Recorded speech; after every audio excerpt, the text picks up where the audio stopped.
don't wanna get done up, come a crew full of stunners. We don't run up on shot, get run up, shut up. Your mouth get stun up, shut up. All of my stunners gon' run up, get run up, run up, run up, run up, run up, run up, run up, run up, get run up, run up, run up, run up, run up, run up.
Wanna get done up, come a crew full of stunners. We don't run up on shot, get run up, shut up. Your mouth get stun up, shut up. All of my stunners gon' run up, get run up, run up, run up, run up, run up, run up, run up, run up, get run up, run up, run up, run up, run up, run up, run up, run up, run up.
Lose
Oh, yeah.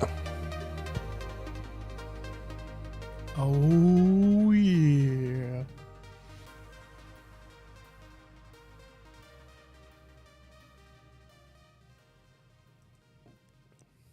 Yeah, Oh.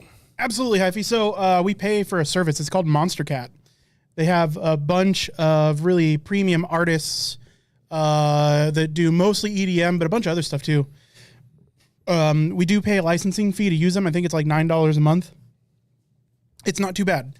There are several other places in the industry to get music like that. There's one by Harris Heller of YouTube fame. I think it's called Stream Beats. Yeah, Stream Beats. It's copyright free music. It's free to use also. I just don't care for their player as much. And they have a little bit less music Options. Yeah. Okay. Some good artists though. I mean, like, nothing against Stream Beats at all. They're doing a fantastic service, but I've actually been using Monster Cat. I've had a Monster Cat license since I was like 20 something. I've been with Monster Cat for probably like 10 years. Actually, yeah, it's been 10 years. I started using them in 2012. Loyalty. When I was going hard with the World of Warcraft videos. Yeah. Where it all got started. No. No, actually. Got started a long time. Well, I think the first video I probably uploaded was World of Warcraft. Let me see here. Since we're talking about it. Yeah. Let's figure it out. It's like zoinks. Whoops. Let's check out that first video, Scoot. Not that YouTube channel, Andy. Let's I have 1, 2, 3, 4, 5, 6 YouTube channels. That might be too many. Well, so back in the day when we were talking about doing a podcast, not for the first time, but probably for the like 10th time. It was during do you remember that game where you came up with a business plan? It's like Shark Tank. Oh, yes. That we were playing here. It's like a card game. Yeah, and it gives you a prompt and you have to come up with a good business idea for it. I reserved Pocket Butter, the YouTube channel called Pocket Butter. Yes. I also have the Nat 20s YouTube channel reserved as well. That's pretty dope. Yeah. So I can't believe you got Nat 20s. I got Nat 20s. There is another YouTube channel called Nat 20s, unfortunately. They don't have the Nat 20s like official channel, but their name is Nat 20s. Let's see. I got maybe if they want to buy that from us, well. Sure. I also have the Oleander. I have 2 channels for the Oleander. One's a private one. One is where he shoots his porn. That's the where the site that shan't be named. That's where I actually upload his spicy content. No, you gotta. Nope, that's not. Hey, Twitch, that's not where I do any of that. No, that's where I upload to YouTube before uploading to Video Game Tango to make sure that it's monetizable and doesn't get taken down for copyright. Because if that channel gets in trouble, it's not a big deal. Versus where if this channel gets in trouble, it is a big deal. So gotta stop saying things on the internet. Yeah, Josh. Yeah, man. Could you please? You're saying a lot of stuff. Saying a lot of stuff. Bruh.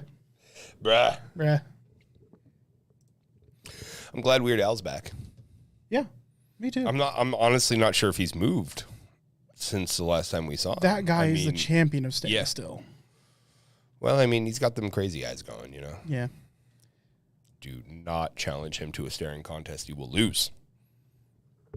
I speak from experience. So I have to go to... Let's see here. I have so many. I actually have so many videos uploaded on my... I have 82 videos on my OG channel. Let's see. My highest viewed video is at 24,114 views. That's pretty dope. Yeah, we can absolutely talk about best food in town.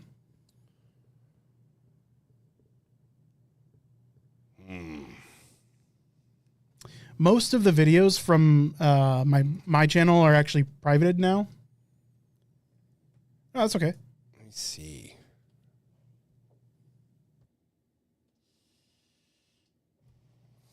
I like Masoya is fucking fantastic. I love Masoya. Yeah, Masoya is really good. I haven't been there since before COVID. Yeah, honestly, neither have I. Wait, is Masoya the one out by fucking Walmart out there?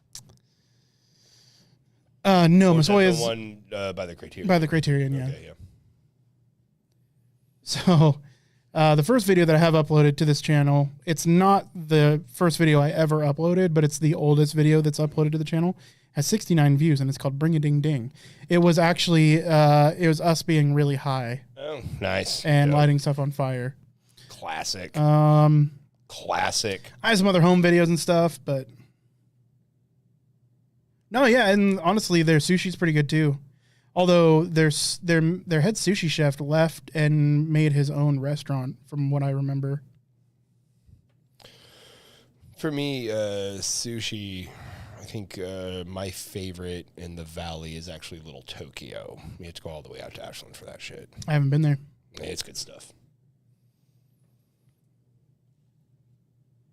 But Man. probably my favorite place to eat is Luigi's. I love me a Luigi sandwich. Where's my favorite place to eat? I go there every week, so. Since I stopped eating meat, I don't know that I have a favorite place to eat necessarily. Yeah. Yeah. Like, I don't have one that stands out and is like, that is the best non-meat food that I eat.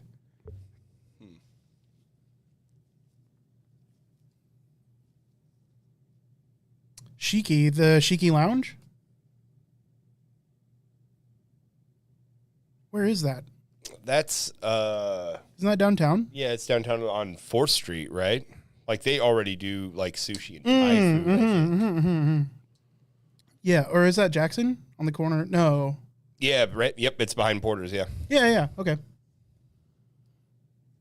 That used to be a really good Italian restaurant. Back in the day. I can't remember what it was called. I went out there on a date, and I got laid so hard.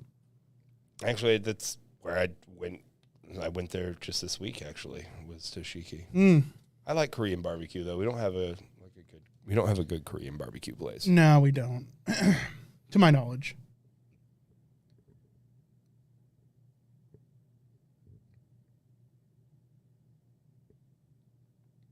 I have not been to a lot of those.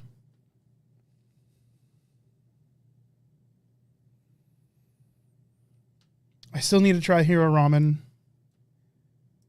I have been to Tonkatsu. Hero Ramen's really good. I haven't been to Fry and Ryan. Neither have I. Hero Sushi, yeah, I've been to Hero. Been to Sweet Beat Station.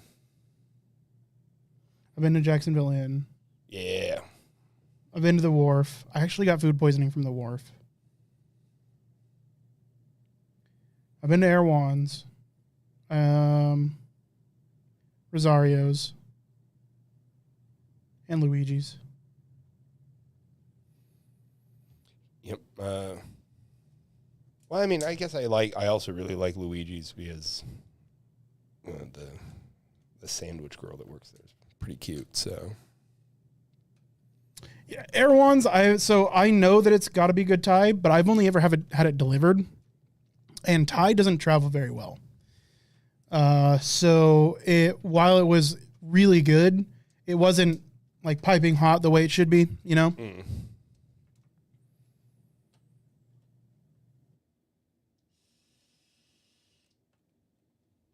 Let's see.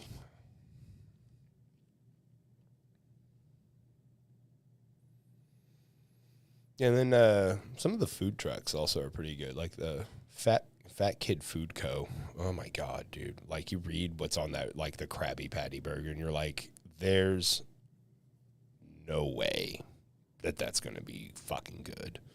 And then you eat the whole giant fucking thing, and Yeah. you're like, oh my god, that was delicious. I have stomach problems now, but that was fucking delicious. I also like Chicken Shanty. Chicken shanty's pretty baller. Chicken shanty is good. It is good.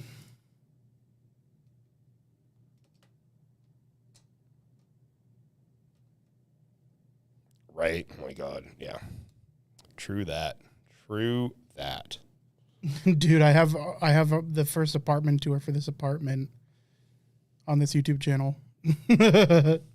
Oh, damn. Yeah. It's been almost 10 years since I moved into this bitch. Good Lord. I know, right? It's a long goddamn time. No, dude, Eagle Point sucks for food. I mean, so does Medford, to be fair. Like, we have holes in the wall, but for the size of population we have for our area, the food sucks. I like to get like a dense bunch of good food, you got to go to Ashland, you know? It's horseshit. We totally survive on fucking fast food in this valley. Yup. I mean, the fact that we have a couple of really good Mexican restaurants. Like Luna is fucking off the hook. But we have a decent Mexican population here. Yeah. I mean, you know, that makes sense to me. Yeah. But yeah, there's like the Asian food market here is very underwhelming. And that's sad to me because those are some good eats. It's hard to get authentic Chinese. All you can get is Chinese American. Well, like the best Chinese food in Medford is sadly Panda Express.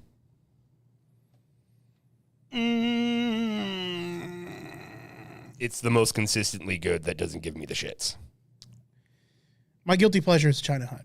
I also really like China Hut, but I got the violent poos the last time I went there.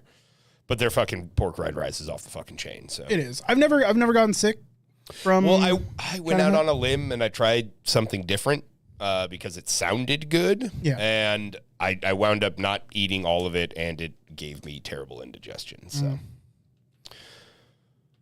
now I mean, I got weird indigestion. I'm not going to blame it solely on them, but I haven't been back since because, good Lord. Yeah, I mean, I avoid Silver Dragon because that's like the other. They cook cats. Yeah, straight up. I think they cook cats to avoid being sued. I'm pretty sure they may have cooked cats. I don't think it exists anymore. Yeah. But it's called Yummy Ann's. They were all right. Yeah, did you ever go inside Yummy Ann's? Nope. Okay. Dude, that place was a fucking cesspool.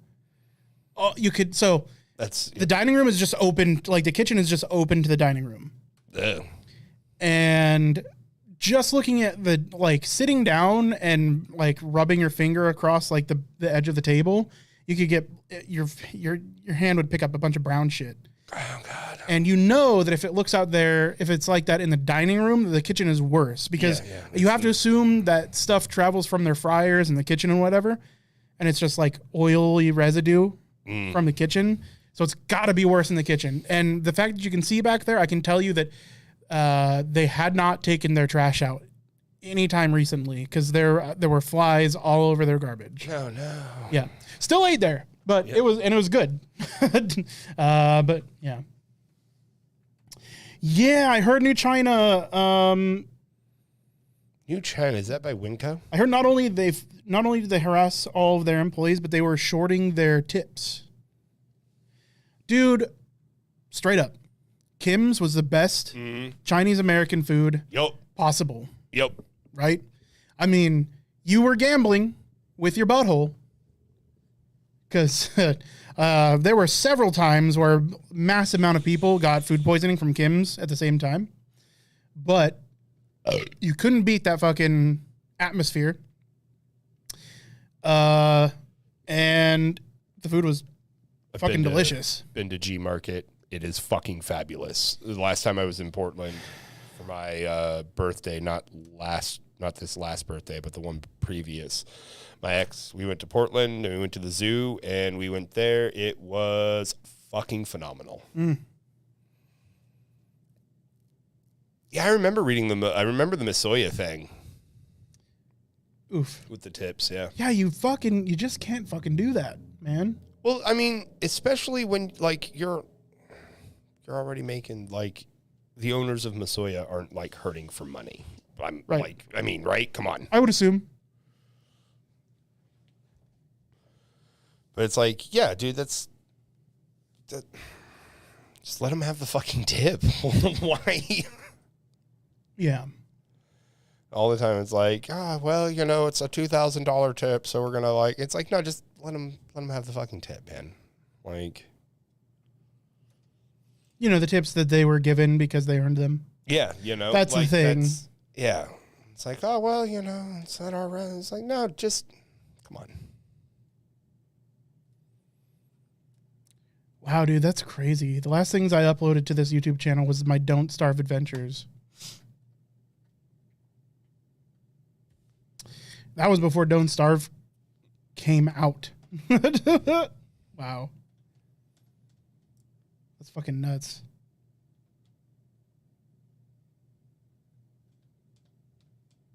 Love that game.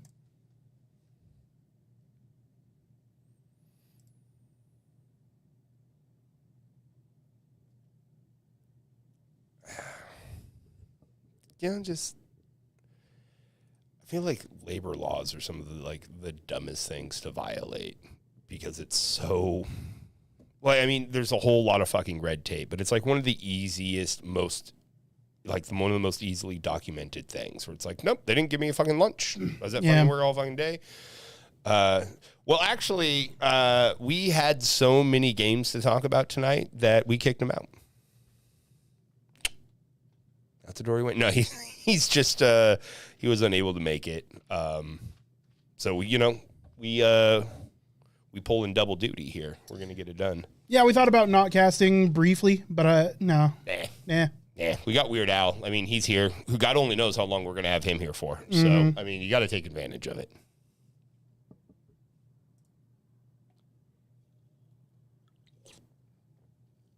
Let me get my weed pen. Yeah. We'll start the podcast pretty soon, but we're dropping frames a little bit, so I'm going to wait until that levels out. Yeah.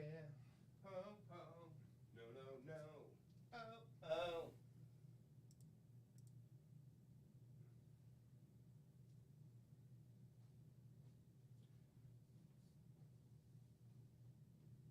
Another hub on the craft, like another hub on Minecraft?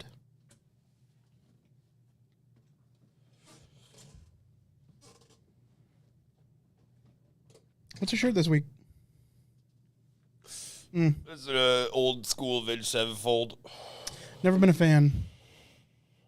I like 4 of their songs a bit. Or I liked 4 of their songs a bit when I was in my 20s. But this was actually got to me by, we used to be really close friends. But she went and saw, they were in the band there. I want to say Motley Crue. No, it was Motley Crue. Who the fuck did she see?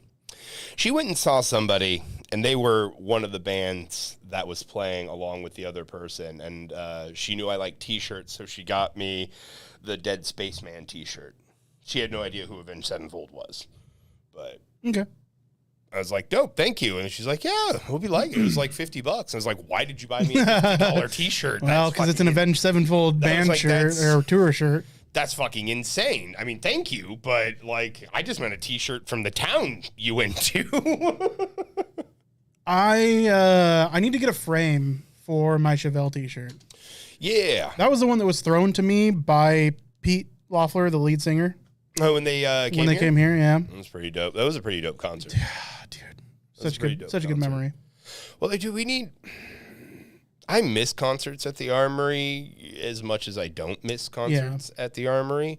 But I felt like those were more like I'd never fucking catch a Brit show a Blue Moon, and I've only been to one concert at the Armory. No, at the Expo? fairgrounds. Yeah, the Expo, the fairgrounds. And they have that cool stadium setup thing, but I've only ever been to fucking one there because by the time I'm like, oh, that cool it's like 3 days ago. Fuck, I never seen, I don't know if it's because I don't listen to the radio anymore. That's probably a good portion of it. Or the concerts are just less dense than they were 5-10 years ago. Certainly, like, yeah. In this area, Yeah, you know? they definitely are. Justin wants you to show your shirt again. I think that's because there are less people listening to the radio. Because the reason we'd get anybody here was like radio contests. Yeah. Radio stations would do Yeah. contests to get, bands to come in. Yeah, I mean, I saw Five Finger Death Punch twice here. Yeah. Yeah. I mean, Five Finger Death Punch just does the fairgrounds rounds. Yeah. Yeah.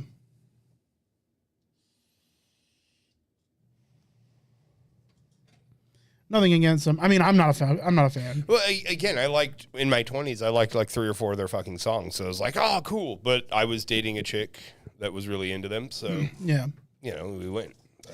I hear the lead singer is a fucking douche. Yeah. He's got that that vinegar and water energy, you know? Yeah.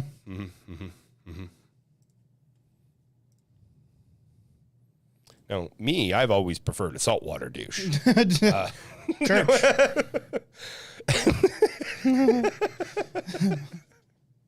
Same. Yeah, I've never been a fan, but it's honestly you'd think I would be because I like a lot of butt rock. Yeah. Not a lot. That's not Punch accurate. is definitely like fucking butt rock. Oh, they're butt rock for sure. Now that's not supposed to be like insulting, right? Like, Yeah. Yeah, it's BUT, rock, but rock.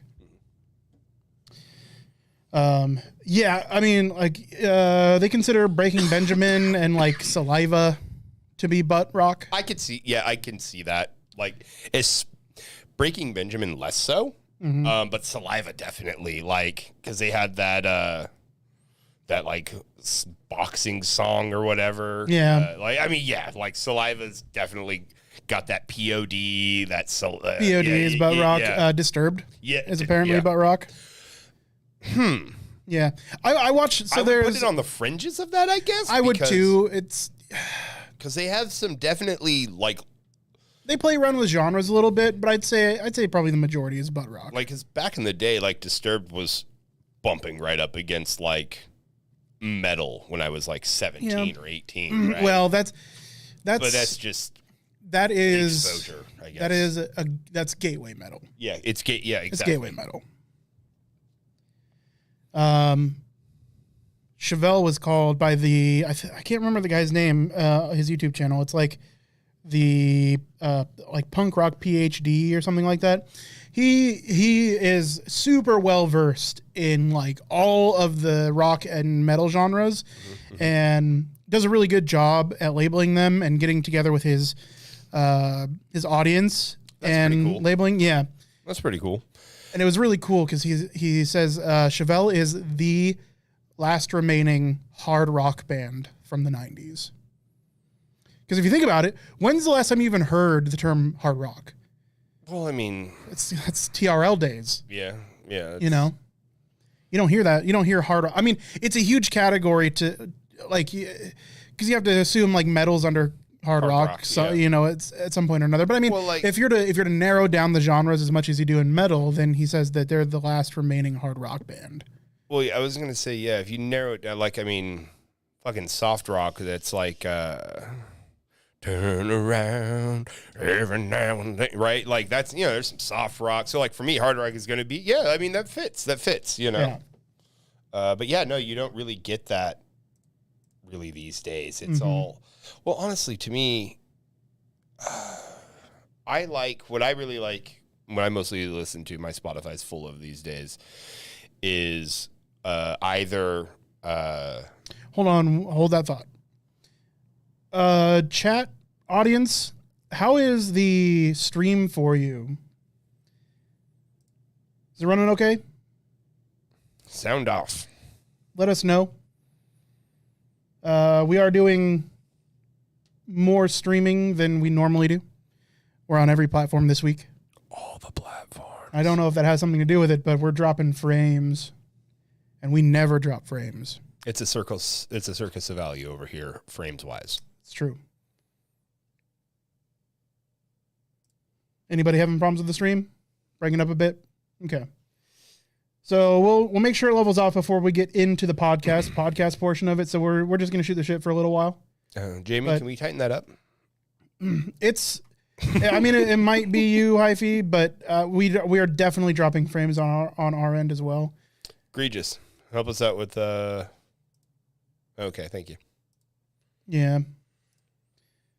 Nah, yeah, I just saw it cut out for me too. Yeah, I mean, it's enough to keep streaming and for it to catch up pretty quickly, but 10 seconds is actually a long time for it to cut out. Yeah, that's Jesus Christ. So we'll wait for it to level off. Yeah, we've dropped 3% of our frames since we started streaming, and that's actually pretty recent. Yeah, well, I mean, considering like a frame's like what, a second? It's 60 frames per second. So considering how many seconds we've been out here talking and we've dropped 3% of total, Jesus Christ, 4%. That's a lot of fucking frames, dog. Dude, math is weird, isn't it? Like all of a sudden, like numbers become giant. And you're like, I didn't mean for that to happen. Thank you, math, you bitch. So I interrupted you. What was I saying? We were talking about rock. Oh, rock. Hold on. Nope, I lost it. It's gone. Oh, what's on my Spotify? I remembered it. It's back. I got it. Mostly what's on my Spotify is I would say punk or hard rock or metal covers. What's punk? What's punk to you though?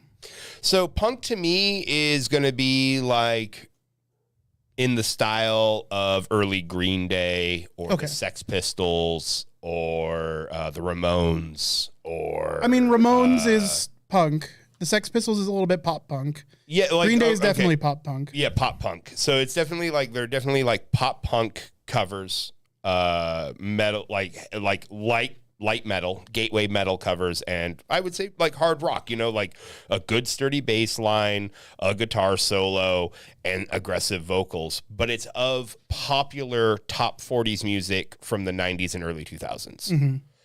That's been my fucking jam recently. Also, I've been listening to a lot of Jim Croce. Who's that? Operator, won't you help me make this call? Oh no, he's got like a Dylan-y kind of vibe, like folky kind of music. Okay. He does a few like protest style songs. He also sings and you don't mess around with Jim. Yeah. I don't know that song good. Anyway, and then I listen to a lot of like I discovered him on TikTok, Swaco and Whit Lowry, and then a few other dudes who kind of give off like an Eminem kind of a vibe. So there's a bit of that kind of a pop punk style, and then it blends with rap just a little bit. And so, yeah. Bowling for Soup is very pop punk light. I dig Bowling for Soup. Sure, yeah. They have a couple of good songs that are just like, I mean, you just sing, them and sing them and sing them. I listened to a lot of really underground punk, and when I mean underground, I mean like local. Like Music Head shit. Yeah, oh yeah. That's where I spent my youth at Music Head. Every Tuesday and Thursday night there were punk shows. I mean, they weren't exclusively punk shows. Anybody was allowed to play there, but it was mostly punk, and it was a lot of the people that I went to school with. That also got me into harder metal. There's a black metal band by the name of... Man, shout out to the homie Ross. Yeah, I mean, Ross got me into a lot of that music, yeah. Fucking shout out to the homie Ross, man. Yeah, Ross and I used to go to Music Head, pick up flyers so we can give out flyers. Yeah, that was something, we did a lot of that. Oh God, man, that was like dudes who know music, right? Like, oh my God, dudes who know music, right? Like, man, dude, I was so happy anytime that I can introduce him to a new band that he had never heard of. Yeah, like, well, dude, it's like, I mean, dude, that's like essentially being like, I can't think of a good comparison right now, but it's like me trying to find a video game for you, right? Like if I came in and was like, "Hey, bro, look at this fucking Stardew Valley clone that you've never heard of," and you're like, "Nah, bitch, I heard of it. I played it, beat it." To be fair, that's like I'm a little bit less Nick in that way. You know, I obviously have my fucking like ears to the ground when it comes to games, but the time to play them is. Nick would beat you, except that his memory it's gone. So he's going to be like, "Oh, that yeah. I do," but he's not going to be able to give you more than that. Like one weird fact about it or something. Like, "Oh, that it had a really neat UI," or "I didn't care for that mechanic." Yeah, and you're gonna be like, "What's the name of it?" He's like, "No, I'm not going to tell you that because I don't remember." So I brought up. I don't use Spotify. I use YouTube Music, but okay. Every time I die, what's the name of this other band that I can never fucking remember?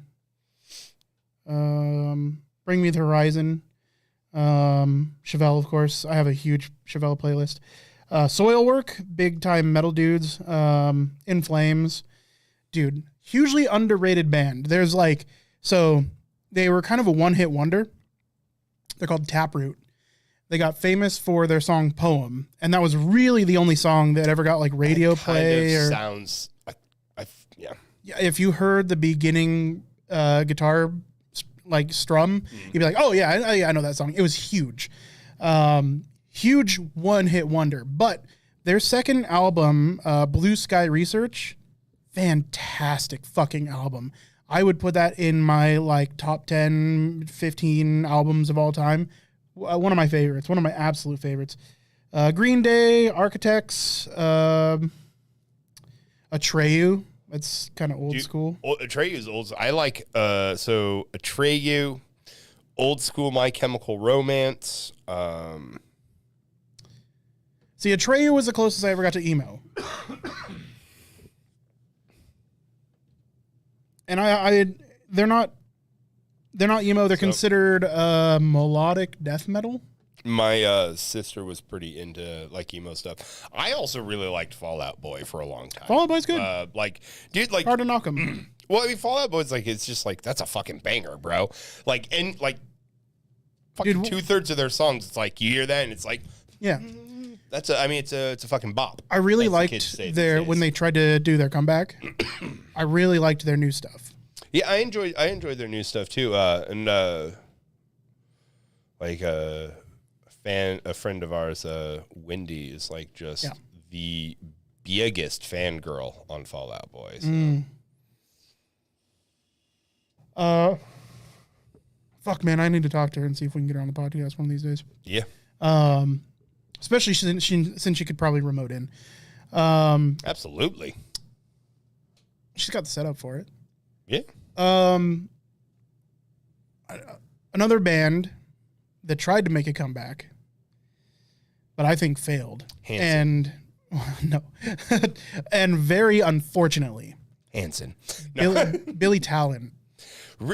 Billy Talent. I loved Billy Talent. Lion and Sinker. That's the first one that came to mind. And I'm maybe red something, navy something.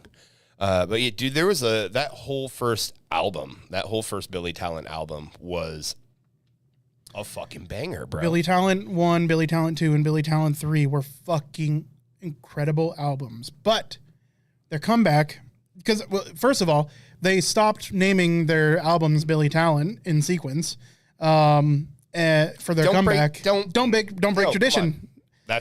And they just did not bring. It's okay if you don't bring the same sound, but if you sound like a different band, it's a little bit fucking weird. Instead of Billy Talent, they were Billy Talentless. William Acceptable. Yeah. William, I tried my best. But there was my friend got me their album for my birthday. And that is, oh my God, Fair to Midland. You should check those guys out. that sounds, I think, because another guy who knows his music, Cameron, I think he actually just suggested that I could to see me. Cam being into Fair to Midland because they are a musicians band. When you hear, because they didn't make it big. Now they made it reasonably big. They were really big in Texas, where they came from. Bunch of dudes out of Austin made this band, and It's a shame they're not from Midland. yeah, Oh, well. but extremely talented dudes, like just absolutely insanely talented guys. And while their music is a little bit weird, like it's definitely weird, the people that appreciated it are like big bands. So the only reason that I knew that they had republished their vinyl recently, because Surge, it's a Surge Records, run by Serge Tankin Nope. from System of a Down. Yep. They bought the rights to them to resell their albums because that was their label. Made a comeback, man. Me too. It's really cool. Yeah. So the only reason I knew that they had they had put their vinyl back out again was the lead singer of Chevelle posted on Instagram the cover of the album, and he's like, "Finally got my copy," and I'm like, "Holy shit! If Pete can get it, I can get it too." So yeah, Right. but I was like, it was never going to be something that I bought for myself. Right? I mean, dude, it's So I got it for a birthday present. It's cool. Oh my god, what a good fucking present, man. That's cool. Mm-hmm. So yeah, dude, like, well, and it really takes. I mean, because vinyl, like my dad had vinyl, my uncles had vinyl, like that was their style of music. So, like the sound, like you can hear, like if the record's not taken care of, you can hear that. Yeah. But it just the sound quality's there, and to me, that's always been like a socializing thing, right? Yeah. It's like, oh, you know, you drop the needle on the vinyl, people are talking, there's drinks. But music these days, I mean, this motherfucker, I got, you know, access to it all. Yeah. But it's kind of cool. It gives you a reason to collect something, right? And to give funnel money to the artist. The artist. And it is a way to just listen to music, because like when you play a vinyl, your intention is at that point to listen to music, right? Yeah. And it's an event. Yeah, like it's not, you have to work not to doing get there. The dishes, right? You know, You're not listening to music. Yeah, you're listening to music on your hi-fi or good pair of headphones. You know, the best pair of headphones you own typically, and it's a thing, right? Like, this is what I'm going to do this afternoon is listen to some music, and I find myself doing that often. Not necessarily, you know, with vinyl. I don't even have a fucking turntable anymore. I'm just collecting vinyls to make sure that this artist is appreciated. and it's a cool thing to collect and enjoyed. Yeah, totally, 100%. I want to get some frames for them, some like, you know, the frames that have the whole like gold and platinum records. Yeah, I want to do that kind of thing. Yeah. Yeah. I'm gonna, dude. It's a cool fucking look, man. Yeah, I want to get my old Chevelle. So that's how this all started. My Chevelle shirt. I want to get that framed because I wore that thing every fucking day for like 4 years. The one with the ship and the trees, and is that the one I'm thinking of with No. It's just you have a couple Chevelle shirts. Oh, the old one. the old. So Yeah, I'm thinking of your newer from one. 2007. Like Okay. No, and you might be thinking of the Apiary shirt Yeah, with the robot doing the pose of justice. I think so. Yeah. Apiary was a band that came through just briefly, and I picked up their merch because I was like, you guys are fucking sick. I think that it's the shirt I'm thinking of, actually. The funny thing is when I got that band shirt for Apiary, what I didn't know is like 2 years down the road, I was going to move in with Paul and Lene, my old roommates. Paul, Miss those guys. yeah, Paul was a relatively famous drummer for a couple different big bands. He was in the Silent Film Stars, kind of a big punk band. Played what's the big punk festival? He wasn't at Ozfest. He was at fuck. What was it called? It's not necessarily a punk festival, but there were a lot of punk bands that played there. It happens. Oh, I know. It's the one that Kelsey went to a few years back. Yeah, big time. Another person who's a big fan of their fucking music. Yeah, for sure. Dude, I can not remember what it's called. It's I think it's an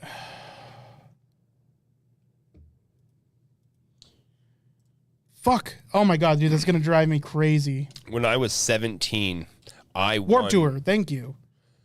Yep, that's the one. When I was 17, I won tickets to Ozfest on the radio. And I was going to go with my former friend Robert, but we had to be like we would have been by ourselves because I only had 2 tickets, and I was going to bring him, but like my mom was not cool with me driving to Portland with just like me and Robert. I may have been 18. I may have just been 18, but Robert was like 16, or about to turn 16. Yes, Hyphy, it was Warped Tour. Thank you. And she like didn't let me get the tickets, so they went to the next fucking person. You're whispering in your mic, bro. Well, I got really sad for a second. She didn't let me keep the tickets, so they went to whoever, the next contest, whether they drew another name or whatever, and yeah, that sucks. I hold that against her to this day. Do you remember who was playing? I don't. It was 2006, so I mean, probably look that shit up, but it is, it's fucking Ozfest, man. It's like, it was dope. But yeah, I hold that against her. Much like I hold against my sister. So this is one of my early core memories. We were children. I was 4, perhaps 5. And we went to this place. It's probably a cruel place with, like they had animals and shit, but you got to pet like wild animals. And there was a baby bear, and it was going to be... Sorry, go ahead. It was going to be my turn to pet the baby bear. But my parents insisted that my sister get to pet the bear first. And whilst petting the bear reached out and gently pawed my sister in the face. Now, it's a baby. She's a baby. She cried. It got scared. So they took the bear away, and I never got to pet the fucking bear. And where was this? Oh, some animal place. I think. Yeah, was this wildlife reserve? Maybe. I can't, I think we carry brochures for it at Maybe work. It wasn't wildlife, not safari. No, not safari, because it was... I know. We have a place in Oregon. I think it's still open, actually. Yeah. But, yeah. That's something I hold against my sister to this day. I never bring it up. But now I've brought it up and it's on the internet forever. So, but yeah. Wildlife Images? It might have been Wildlife. Okay, yeah. I think that's because they had the bears. Mm-hmm. I mean, there's probably plenty of preserves around here that have bears, but I was going to get to pet a bear and then I didn't get to.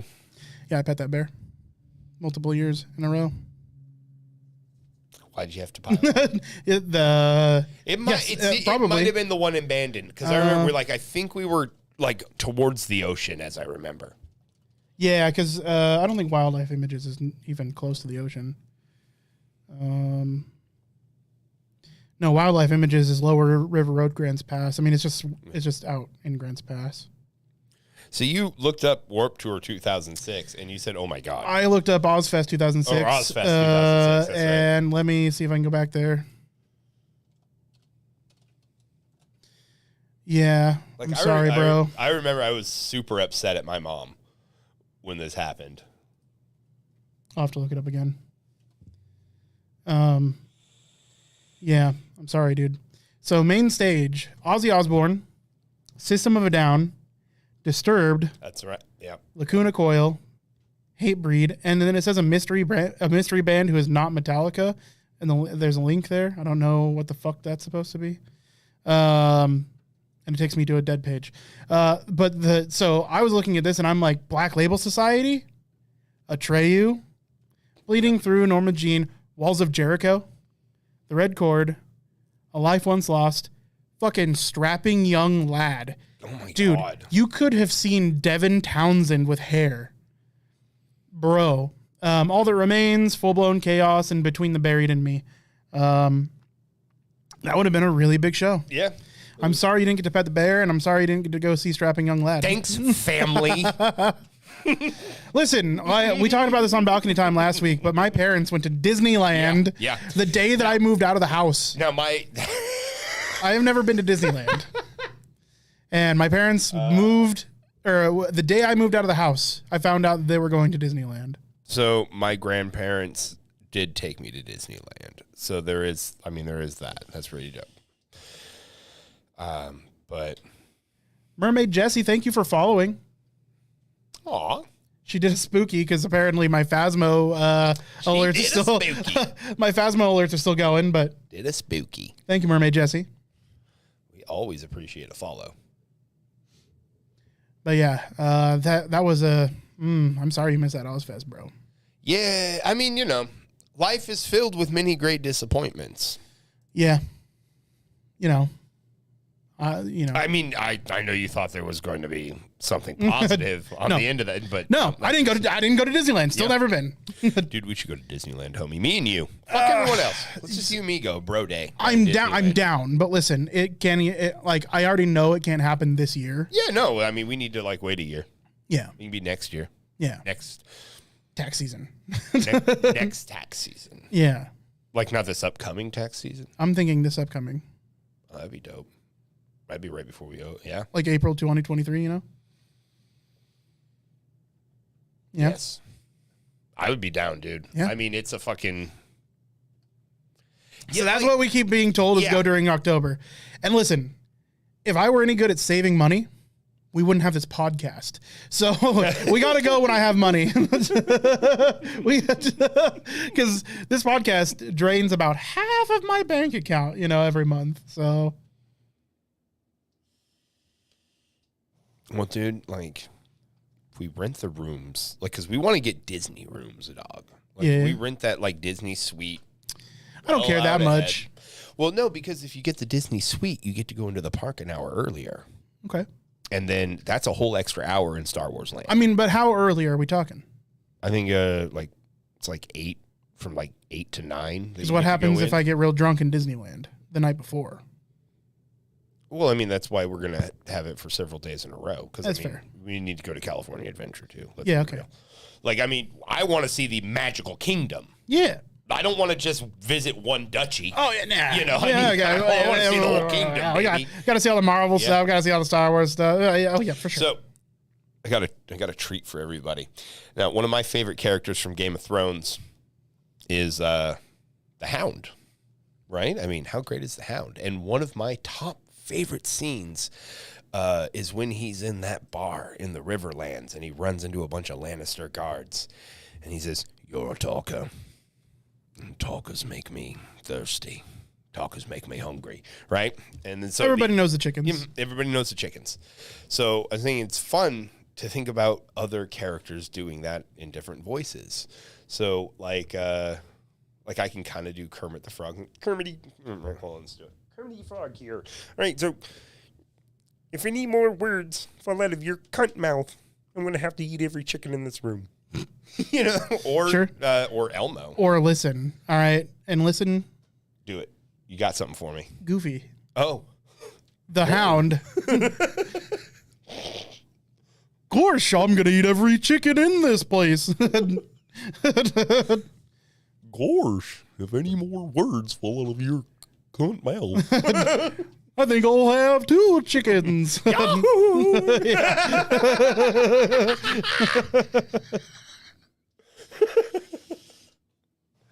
Oh, fuck. That was a fun image in my head. Because I imagine Goofy with a burnt face. Yeah, who? Dude, I can't hear Goofy without getting the song from a Goofy movie stuck in my head from Powerline. Mm-hmm. Powerline. If we listen to each other's hearts. Yeah. Be far apart. Yeah, no. Careful, it lives, Disney. It lives rent free in my head. Yeah, for sure. I own that movie on tape. Disney can cut. Never mind. I will. Yep. I need to stop saying shit on the internet, man. Oh man. Yeah, dude. I'm gonna send the reanimated corpse of Michael Eisner after me. Oh, please fuck Kermit the fuck out for the rest of this podcast. So next up on the list, we've got Terror Endless Night. That's pretty good. Your Kermit's It's awesome. an upcoming survival strategy game inspired by the true events. Hells yeah, dog. What other voices can you do? Dude, so I used to be incredible at doing. I used to, you know how Brian can just pick up a voice. I used to be able to do that too, but I don't because I used to practice, Dude, like in my room by myself on TikTok now to like try and pick it up. Well, like everybody's got a kind of shitty Arnold impression, my guy. You know, like the one I really want to nail is Zoidberg. But like I was watching the guy who does Zoidberg, and he brings his fucking like neck back in, and then he actually drops his lip over the. You have to be able to make the shape. You know, over the front of his mouth, a little bit of sandwich. Everybody loves your friend Zoidberg. And then it's just like fine tuning it once you start making the face. Kakarot. I cannot do a Vegeta. No, dude, fucking Vegeta, man. So speaking of Arnold and Kermit, we watched this last week, but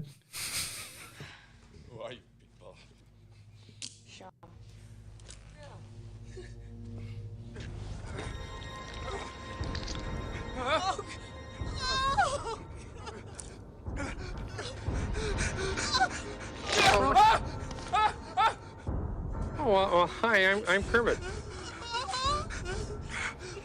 I'm a frog.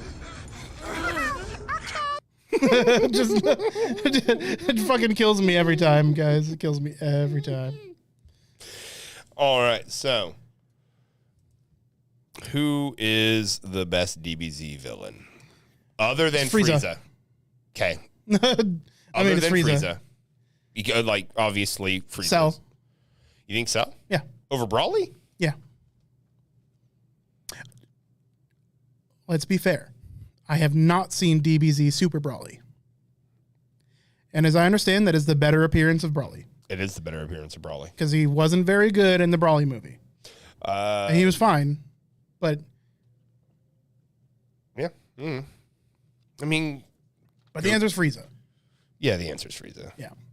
Cell was really good in Cell games. I would say the androids, to be honest. Like, the Android saga was just really good. Yeah. The Cell games may have been the worst part of the Android saga for me, to be honest. Like, we got to see Super Saiyan 2 Gohan and stuff, and you know, and we got to see the advanced Super Saiyan that Trunks did. Honestly, the best part about Cell games is the DBZ abridged portions of it. Like, that's like is rife. Cell was scary. Yeah, dude, Cell was creepy. Creepy as a motherfucker. I think Frieza would have been really scary if it had been voiced by anybody else. Yeah. I mean, Frieza's voice is iconic, but I think Frieza could have been a scarier villain. Voiced by anybody had that else. Whiny cast to his voice, you know, which was appropriate for the character. I'm not saying that because so we're old, right? And we were watching DBZ come out dubbed for the first time. It was before it got picked up by the guys that do the dub now. I can't remember the name of the company. Funimation?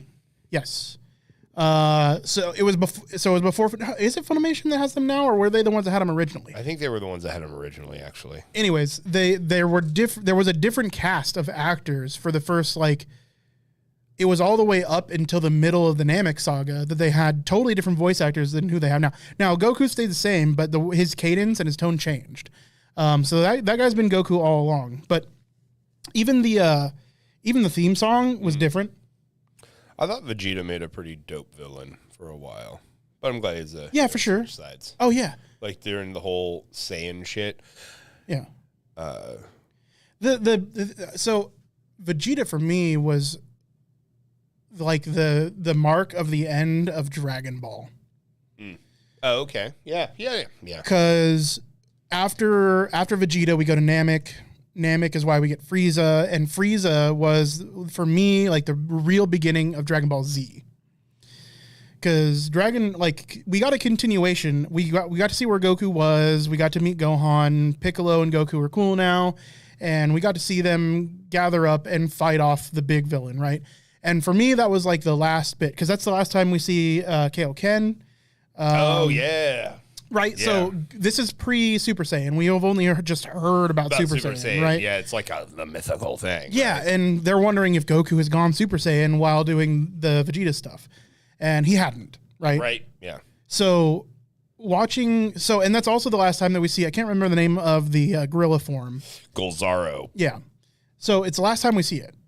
Not the last time, but it's the last time for a long time before we see it again. I mean, we did see it with the training of Piccolo and Gohan and stuff, but that was pre-Vegeta. They were training for the Saiyans to arrive on Earth. That's right. Yeah. So we saw it a little bit with Gohan and stuff, and then but before Vegeta shows up, Goku or Piccolo snaps off Gohan's tail. That was temporary, but it wasn't until Vegeta goes Golzaro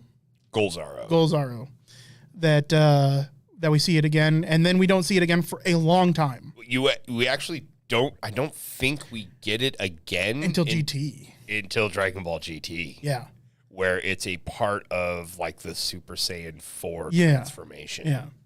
So for me, that like the Saiyan saga was the end of Dragon Ball, and then the Namek stuff started Dragon Ball Z. I know that's not how it is canonically. Obviously, it's called Dragon Ball Z, but that's when it stopped feeling like Dragon Ball. That's right. Yeah, because I mean, when Raditz shows up, that's definitely Dragon Ball feels, baby. Yeah. For real.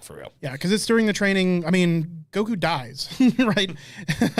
Thank goodness, man. That was, I mean, hot trash. Yeah, GT is not canonical. I mean, they're bringing back a lot of the characters from GT for Super, or brought back. Yeah, I mean, well, like I'm cool with Pan. Pan was all right, whatever. Sure, yeah. And dude, honestly, I didn't dislike the fusion and stuff. Just don't. It doesn't need to be the entire fucking like. That's the thing is, people complain about it being like the crutch of GT. I also didn't like the dragon people. Sure, I thought that was lame. But the crutch, I think Super suffers from the same thing that GT did.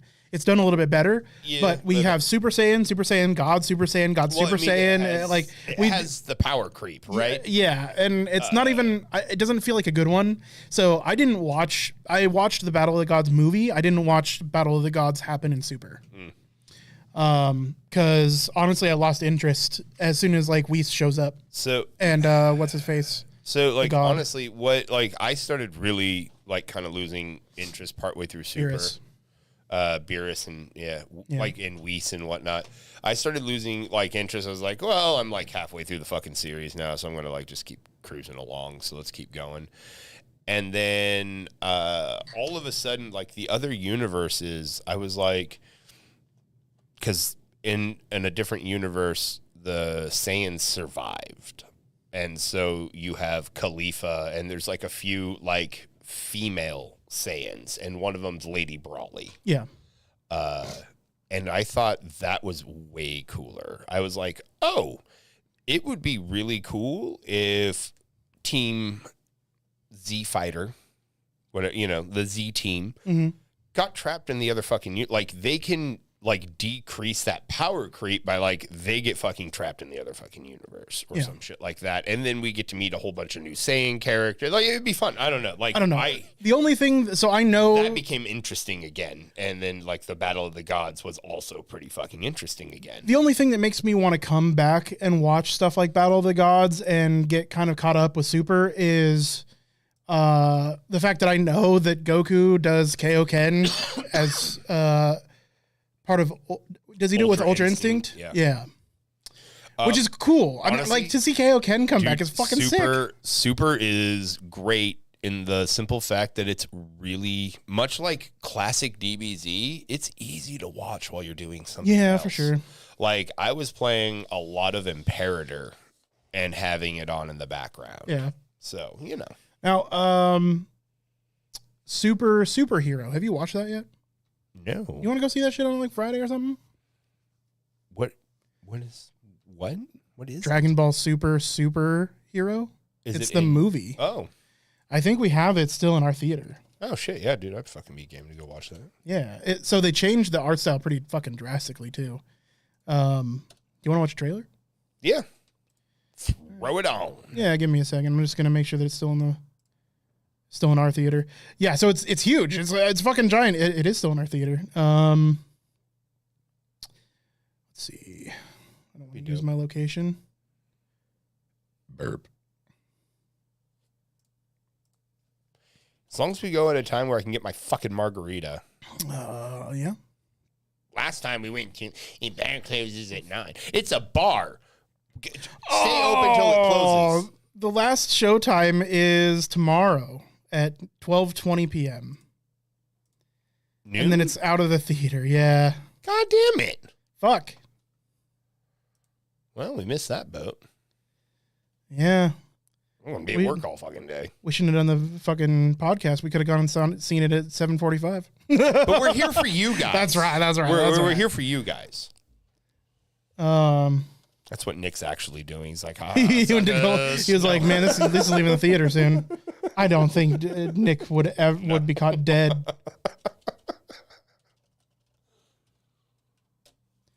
Find the official trailer here.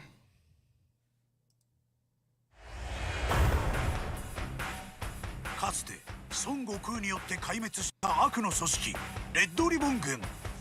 ある目的のため最強の人造人間を生み出した。そのマークレッドリボン。 Fucking Red Ribbon Army. 正解。そして Getting androids スーパー again. ヒーローだ。 oh.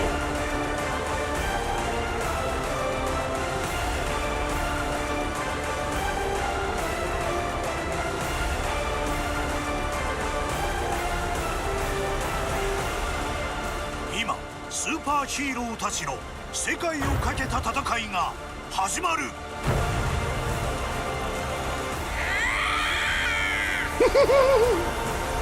Oh yeah, you probably listen to dubbed, huh? Yeah. Yeah, so it's a bit of a shock to hear the sub voices. We can do dubbed real quick. I mean, it's better for my American ears. Yeah, we can do dubbed. This world needs a hero. We agree. The return of the Red Ribbon Army is near. What if some new world-ending evil shows up? So, who are you actually after? Who are you? An old-fashioned superhero.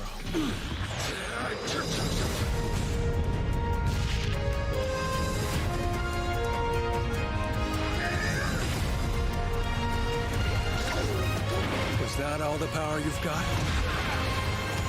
You know it isn't, It won't be bitch. enough to win you this fight. This guy seems to learn his Special opponent's beam techniques. cannon? What, dude? No.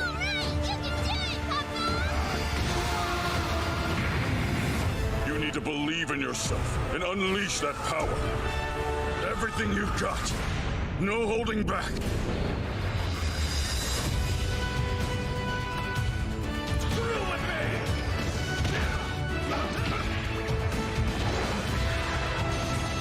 Seems we're dealing with quite a formidable foe.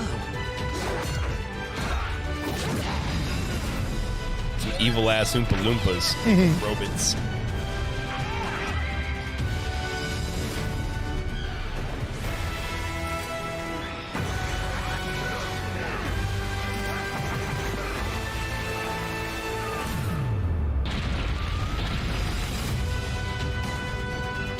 Damn. Yeah. That's disappointing that we fucking missed that. A little bit. I'm kind of sad. But that means you can watch it, where it's probably going to be on Crunchyroll. Crunchyroll. Yeah. I was like half right, man. Come on, give me credit. You had a word right? Yeah. Like, I was in the ballpark. Or Hulu, actually. Yeah. I think Hulu does Dragon Ball. That's true. That's where I watch Super. Mm-hmm. I have seen it. That feels very spoiler-ish.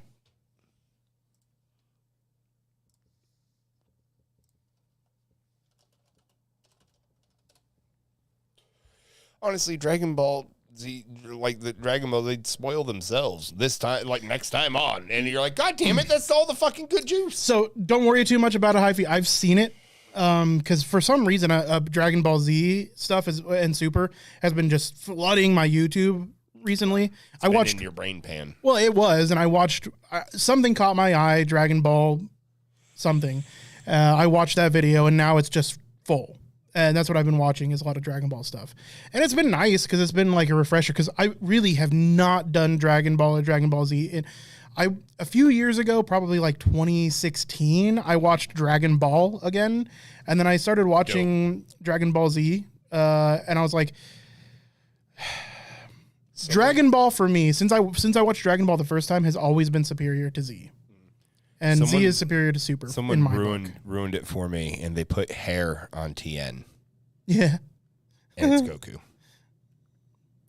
Goku put hair on TN? No, put Goku's hair on TN. Oh, like, yeah. It's Goku. Yeah, Goku. You cover his eye, you give him hair, it's Goku. Yeah, it's Goku. Yeah, and I was like, how have I... What? If Krillin were taller and you put the hair on him, it'd be Goku. Especially since they all trained under Master Roshi. They've all got the turtle uniform. That's true. Yeah. That's true. For when I first saw it, like it was in the Frieza saga, and I went back and watched other stuff. But for the longest time, I was like, "Oh, Krillin can't go Super Saiyan because he don't got hair." Well, yeah. It was. And that's one reason. The simplistic ideas of a young mind. Yeah. He can't go gorilla because he ain't got no tail. Yep. Yeah. Do you remember surfing the internet when you were like fucking 9 years old and coming across that one image of Super Saiyan 5 Goku? Oh, yes.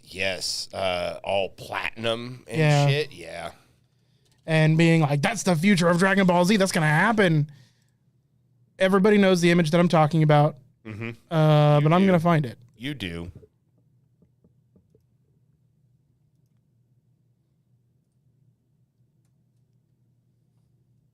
It's that one. Yep. Yep. Yeah, 100%. Everybody was looking at it. They're like, Dragon Ball AF? Because GT had been out in Japan for some time, or maybe it was done by the time we were watching the middle of Z. And so we were like, is that going to be what comes after GT? The far one over here. That's the one I remember. Yep, that one right there. That's the like HD remake of this one. This is the OG. And I remember me and my buddy Santiago being like, so Dragon Ball AF, that must be like after GT. Mm-hmm. And like, oh, that's the future. Yep. And we were like, okay, so he must get Super Saiyan 3 and 4. And then, it's going to be Dragon Ball AF that he gets 5 and, But I mean, you can kind of see the makings of where they were going to go eventually with Super Saiyan 4. Yeah. Dragon Ball as fuck. Yep. Dragon Ball AF. All right, dude. Well, it's almost 10 o'clock. Let me check. How are our frames? They've leveled out. Excellent. We've got an ad playing in 30 seconds. Once the ad's done, let's get started with the podcast, eh? We'll do a podcast. So, guys, we've got quite a bit. It's going to be less than originally planned because we don't have Nick today. But stick around after the ad because we have news on Bioshock 4, and then we've got a bunch of indie games to talk about that were shown at PAX West. So stick around after the ad break. Should be only 60 seconds. We'll be right back.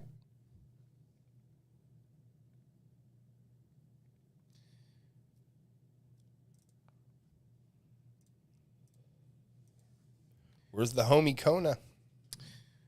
He usually shows up now-ish. Yeah, You know, I know. That's or where he might already be lurking. I'm summoning him. Yeah, you heard his name.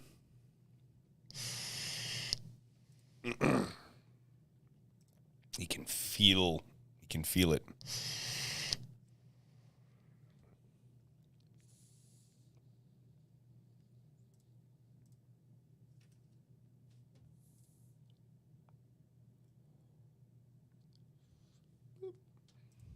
I wonder if my PC's thinking about me right now.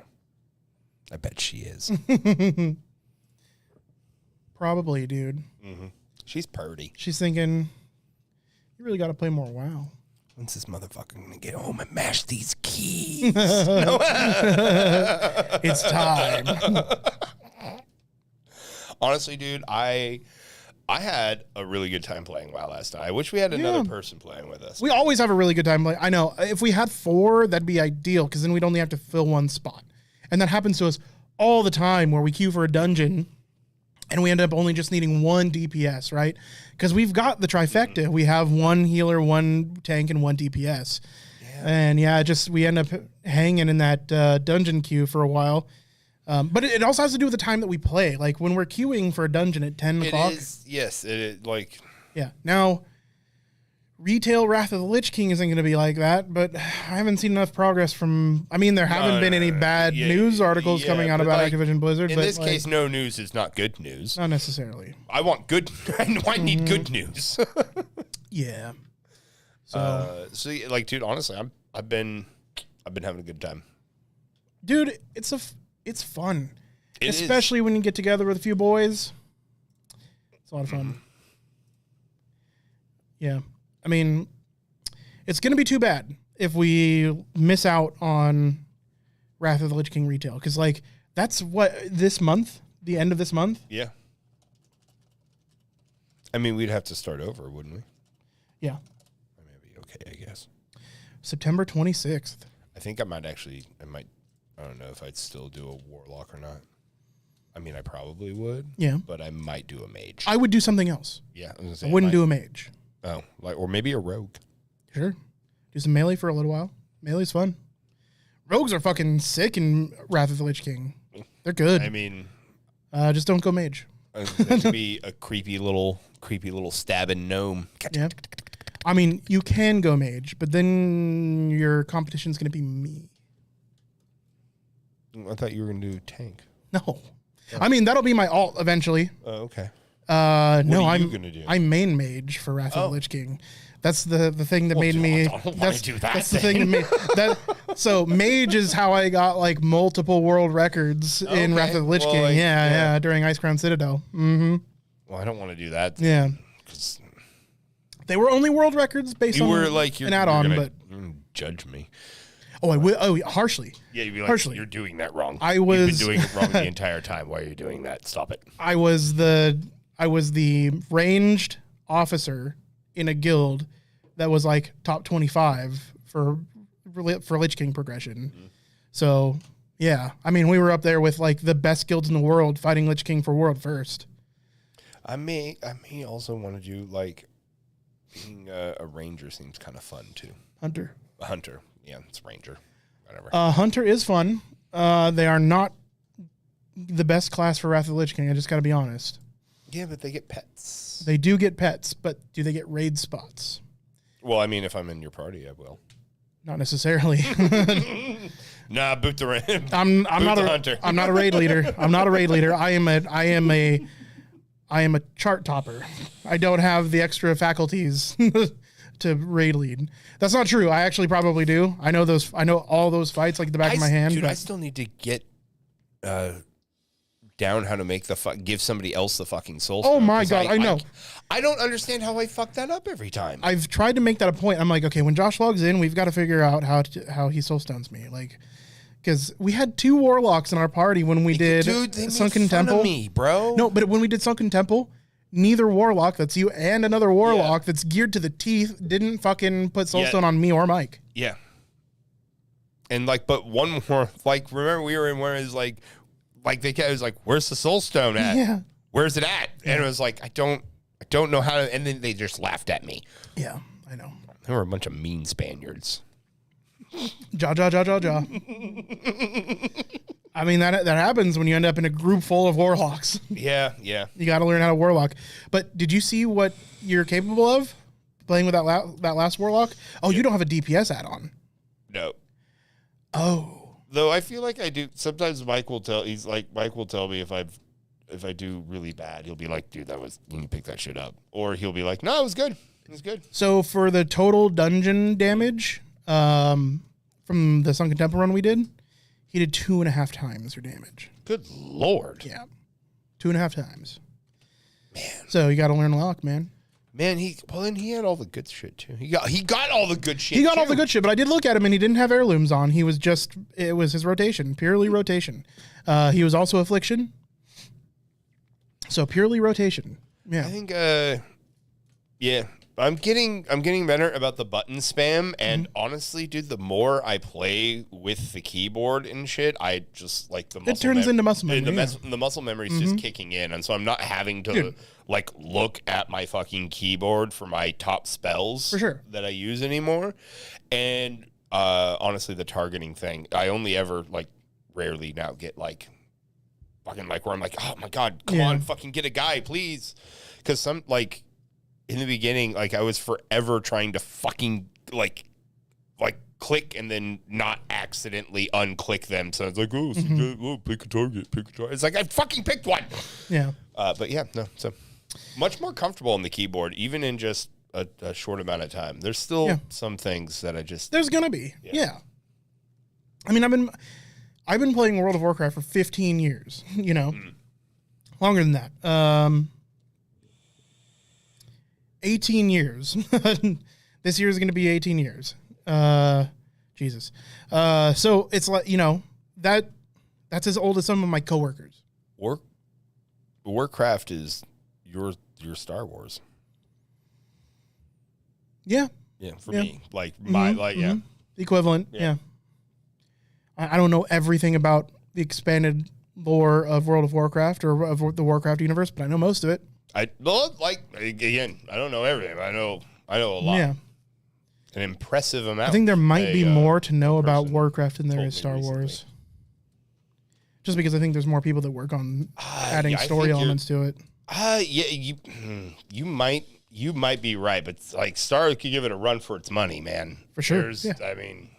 There's a few. It's been around for a lot longer. Yeah, there's a few lores out there that are just so fucking dense. I think what would trump them both is probably fucking Warhammer 40K, man. Yes, for sure. For sure. Where them 40K nuts at, bro? Yeah, for sure. Should we like vape and then do a podcast? Yes. Yeah, we should. Yeah, just real quick. We should be noise flooring in the next 2 minutes. Next 2 minutes. Okay, cool. Excellent. Just wanted to make sure we had a time countdown. For sure. Definitely before the next ad roll, which we got 28 minutes to before the next ad roll, so we're Gucci. We're Gucci gang. Gang.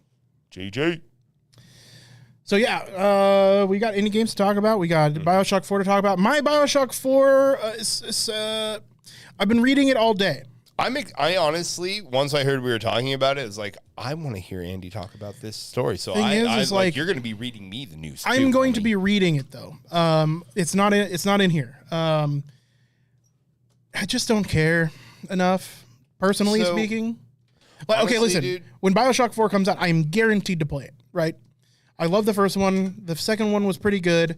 Infinite was awesome. I never played the second one, but like honestly, dude, one of like the last times that I've been fucking truly creeped out playing a game was playing the first Bioshock. Mm-hmm. Like multiple times I was creeped out. Well, yeah, what are they called? The splicers? The splicers. Yeah, they're fucking creepy just shit. Like, well, you know how I feel about the ocean, dog. Yeah. You know how I feel about the ocean. Well, then 2 is not going to be your jam because there's like a lot of breaking glass and flooding and. Yeah, so like 1 had a bit of that, but like you'd like hear like the noises and shit, and like you'd look out like out of one of the submerged windows, and you just see Big Daddy walking by. You're like, oh, no. So, and then the third one, I don't think I ever really played. Like, I think maybe I did like the opening. Infinite? Yeah, I think I did like the opening. I didn't beat it. And then I was like, nah, whatever, dude. I didn't beat it. It didn't capture me enough to beat it. I really loved the environments. I really loved the look of the game. There was so much to like about the game. But it was at a time where I was maining WoW, and I didn't beat other games. I kind of want to, speaking of the game, I want to play Far Cry 6. But I'm waiting for it to come out on Steam because I don't want to buy it on Epic. Yeah. Man. I thought Far Cry 6 was out on Steam. It might be now. I didn't look yesterday. I also, I look for, is it on the, Negative, Ghost Rider. See? And then I was kind of like, again, so for me recently, like, I've been kind of itching to play that Assassin's Creed, Valhalla. Yeah. Well, because like I gotta like the fucking skin that the Assassin's Creed's game in. Like, dude, I like ancient Greek stuff. So I played the Greek one for a long time, longer than I should have, honestly. Yeah. Because I liked the flavor. I like the Greek flavor. I get it. And I kind of want to play that for. I kind of want to do that for Valhalla. I'm feeling kind of a Viking kick recently. So. Yeah. I want to talk to you tonight after the podcast because I really wish Nick was here. Because maybe we should have done it this week, but I want to do it announced. I think we'll be taking another break soonish. Okay. Well, obviously we'll let the audience know beforehand, before we go on break, but I have some plans for the podcast. So, and I've talked about it before, but this stuff here, it's just time for an update. Mm-hmm. Well, I mean, like we want to stay on our toes and keep like we want to keep it fresh. So keep it fresh. So that good this content. scene here, they're all very utilitarian. I like the way they look, but it's time to freshen it up a bit, I think, and give it a new coat of paint, and that takes a lot of work.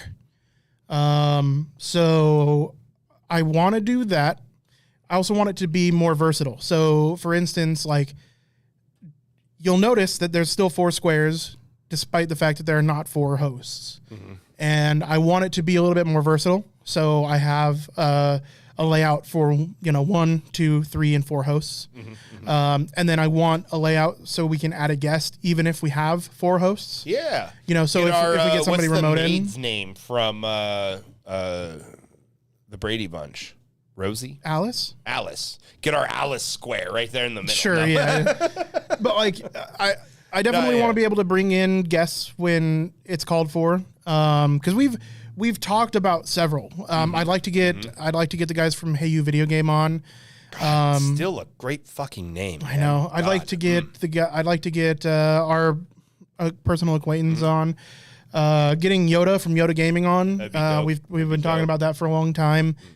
He's a little bit difficult because of scheduling, time difference and stuff, but and Hyphy knows Yoda. Hyphy's played some Apex with Yoda. Man, I haven't fucking fired up Apex. Like, I think I fired it up maybe once this season. Yeah, I didn't even buy the pass. Like, I didn't even buy the pass or anything. Like, I've just been maining fucking Rocket League. Yeah, and playing a lot of fucking Stellaris and. Like a bit of Imperator, a bit of Spider-Man. Yeah.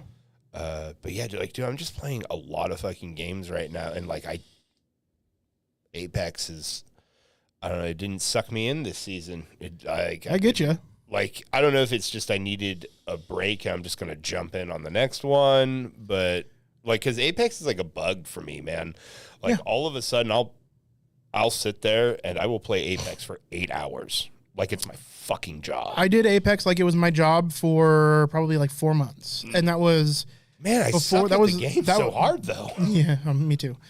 I mean, I'm okay, right? Like, got plenty of wins and whatever. My KD was okay. It was positive. Like, it was like 1.3 or some shit. It was not very good. You're a legend in my book. My KD's like fucking 0.5. It's awful. I mean, I'm relatively good at first-person shooters, but I'm a little bit better at like the older style shooters, a little bit less fast-paced, a little bit more Halo-esque, So I'm better at those shooters. I'm an old man now. You know, the fucking reaction time isn't as good as it once was. But, you know, I wouldn't call Apex necessarily a Twitch shooter, but it's pretty fast paced. Honestly, I'm better at Twitch shooters than I am at Apex too.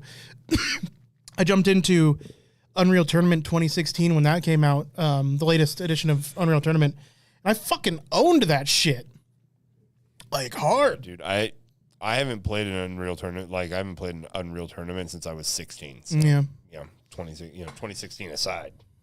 But yeah, so it's just not my jam anymore. Like playing it with the buddies was the reason I played, right? And I totally got my fill at that point. Like I really never have a hankering for Apex anymore.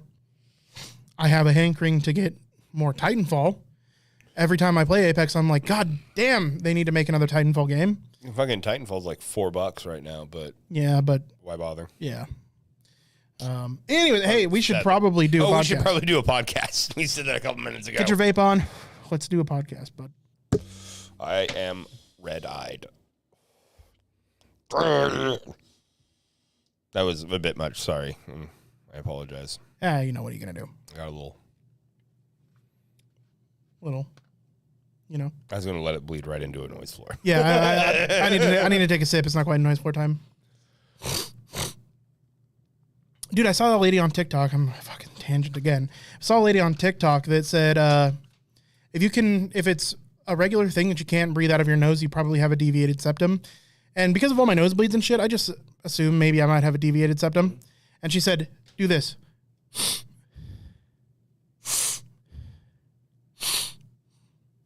And I can breathe through both nostrils.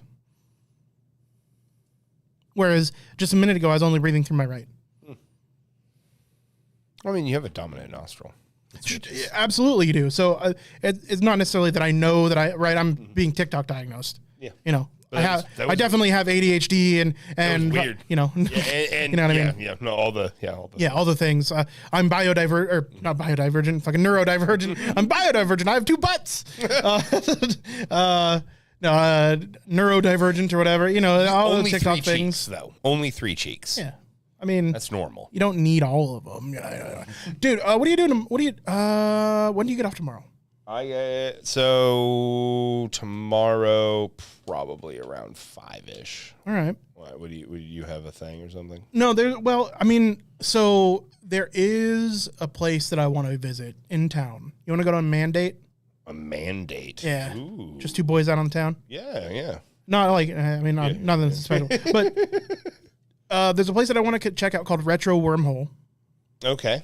Man, that's making it sound like that kind of mandate, but a Retro Wormhole is right next to the comic shop downtown. Not Astral, but the other one. Yeah. It's not Gorilla Games. That was Phoenix. Yeah, it's I know which place you're talking about. Retro Wormhole, and they have like a bunch of cool retro consoles and games. Yeah, dude. Yeah, Let's go check it out. I want to go check that out. Let's go check it out. And then let's check out game Galaxy Games or whatever. No, it's over in that area too, though, on like Bartlett or whatever, right? No, it's over by the theater. Game Swap. Oh yeah. Have you been there? I have not actually been in there. Let's go there too, because those guys are rad. All right, cool. Really knowledgeable when it comes to video games. Like, not like your GameStop employees that are like, yeah, man, I totally play PS5 and Xbox Series X. You know, not that kind, but like a encyclopedic knowledge about video games as a whole. Like, they may not have played everything, but they know who made it, and like, excellent dudes. And I'd like to get to know those guys better and start buying some of their stuff. Yeah.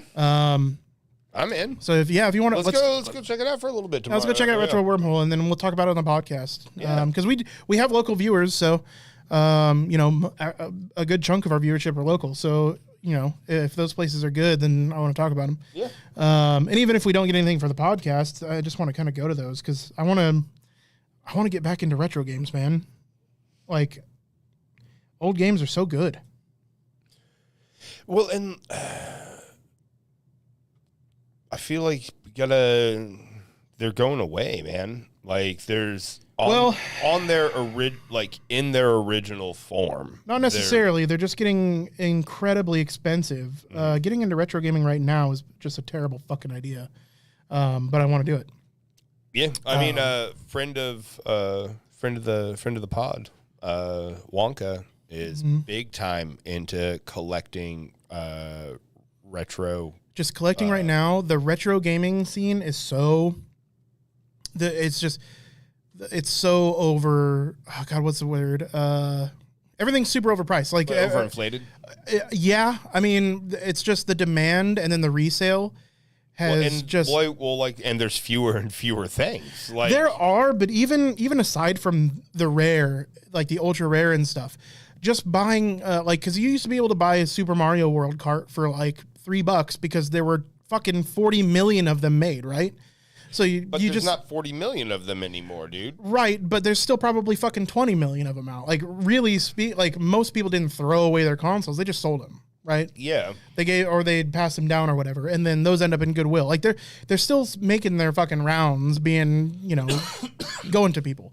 But there were so many of those carts made that they used to just be in excess. And I'm not talking 15, 20 years ago when they were only a couple cycles out. I'm talking like 3 or 4 years ago, pre-pandemic, just a little bit, a couple years before pandemic, you would be able to buy a Super Mario World for like $1. I mean, I'm just at like a Game Swap or a fucking Game Crazy or one of the local used game shops. And it's only been a few years. It's not like it's not like we've lost so many of the Super Mario World carts now in those last 4 years that they're super rare. They've just gone up to like $40. Yeah, that's.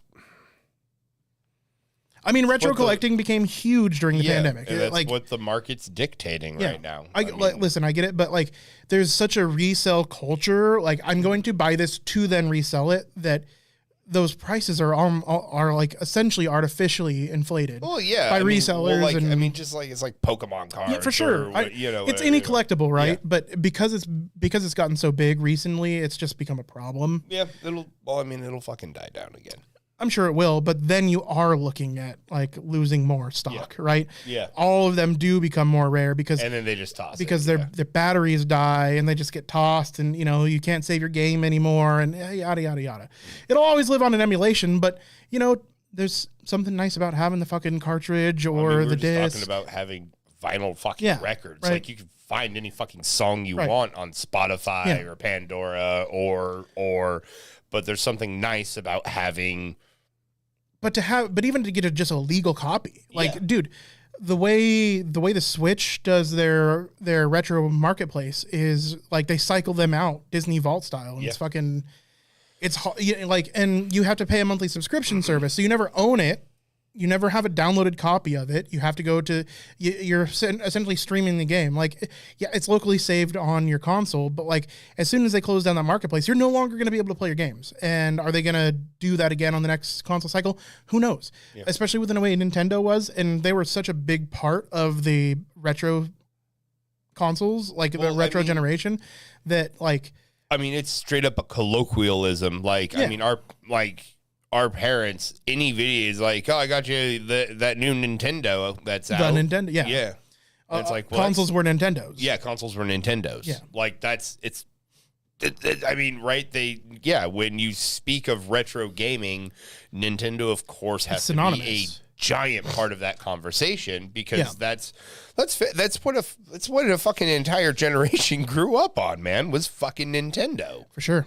And then it's only like when we got a little bit older and shit that it was PlayStation. And like, dude, you know me, I'm set in my ways. When PlayStation came out, I was like, fuck that shit. I play Nintendo. Oh, I did that too. I got an N64 before I got my PlayStation. Even though it came out like almost 2 years later. I even went so far as to get a GameCube. I never did that. I loved the GameCube, though. And then I got an Xbox and I was like, well, fuck. Yeah, and then that's all she wrote. And now I have a PC, and it's fuck everything else. No, it's not. It's fine. I mean, I still use my Xbox to watch like Netflix and shit. Brother, get your vape on. Let's get a couple vapes in and start the shit, because now we have 12 minutes before the next ad. I mean, you did go on a tangent. I blame you. I know, it's totally my fault. Excellent. Totally my fault.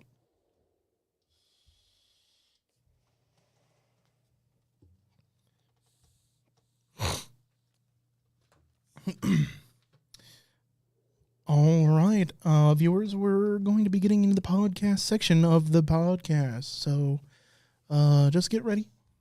Buckle up. We're going to be talking some Bioshock 4 and a little bit of indie games that came out from PAX West 2022. So, be ready. Yeah, you ready? Okay. I wasn't doing Kermit. I was doing NPR. It was kind of, yeah. I was doing NPR, dude. If, you do Kermit, and then your little baritone is John C. Riley. We're going to talk about PAX West. Put my balls on your drum kit.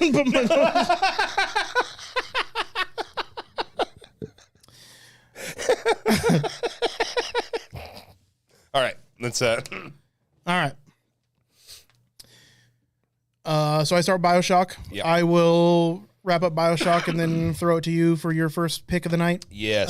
We have 10 and maybe a little bit more picks from the Indie Games Showcase at PAX 2022. So when you're doing the introduction, make sure you mention that we've got a collection of indie games that we're going to talk about that were showcased at PAX West 2022. At PAX West 2022. PAX West 2022, okay. Which hopefully next year we get to go to. Oh my God, that would be so cool. Yeah, let's go to Seattle next year for PAX West. Yes. Yeah. That might be our Disneyland. That's more important than Disneyland, to be honest. It is. In our line of work. It is. It is. Yeah. Yeah. All right, dude. Let's do a noise floor.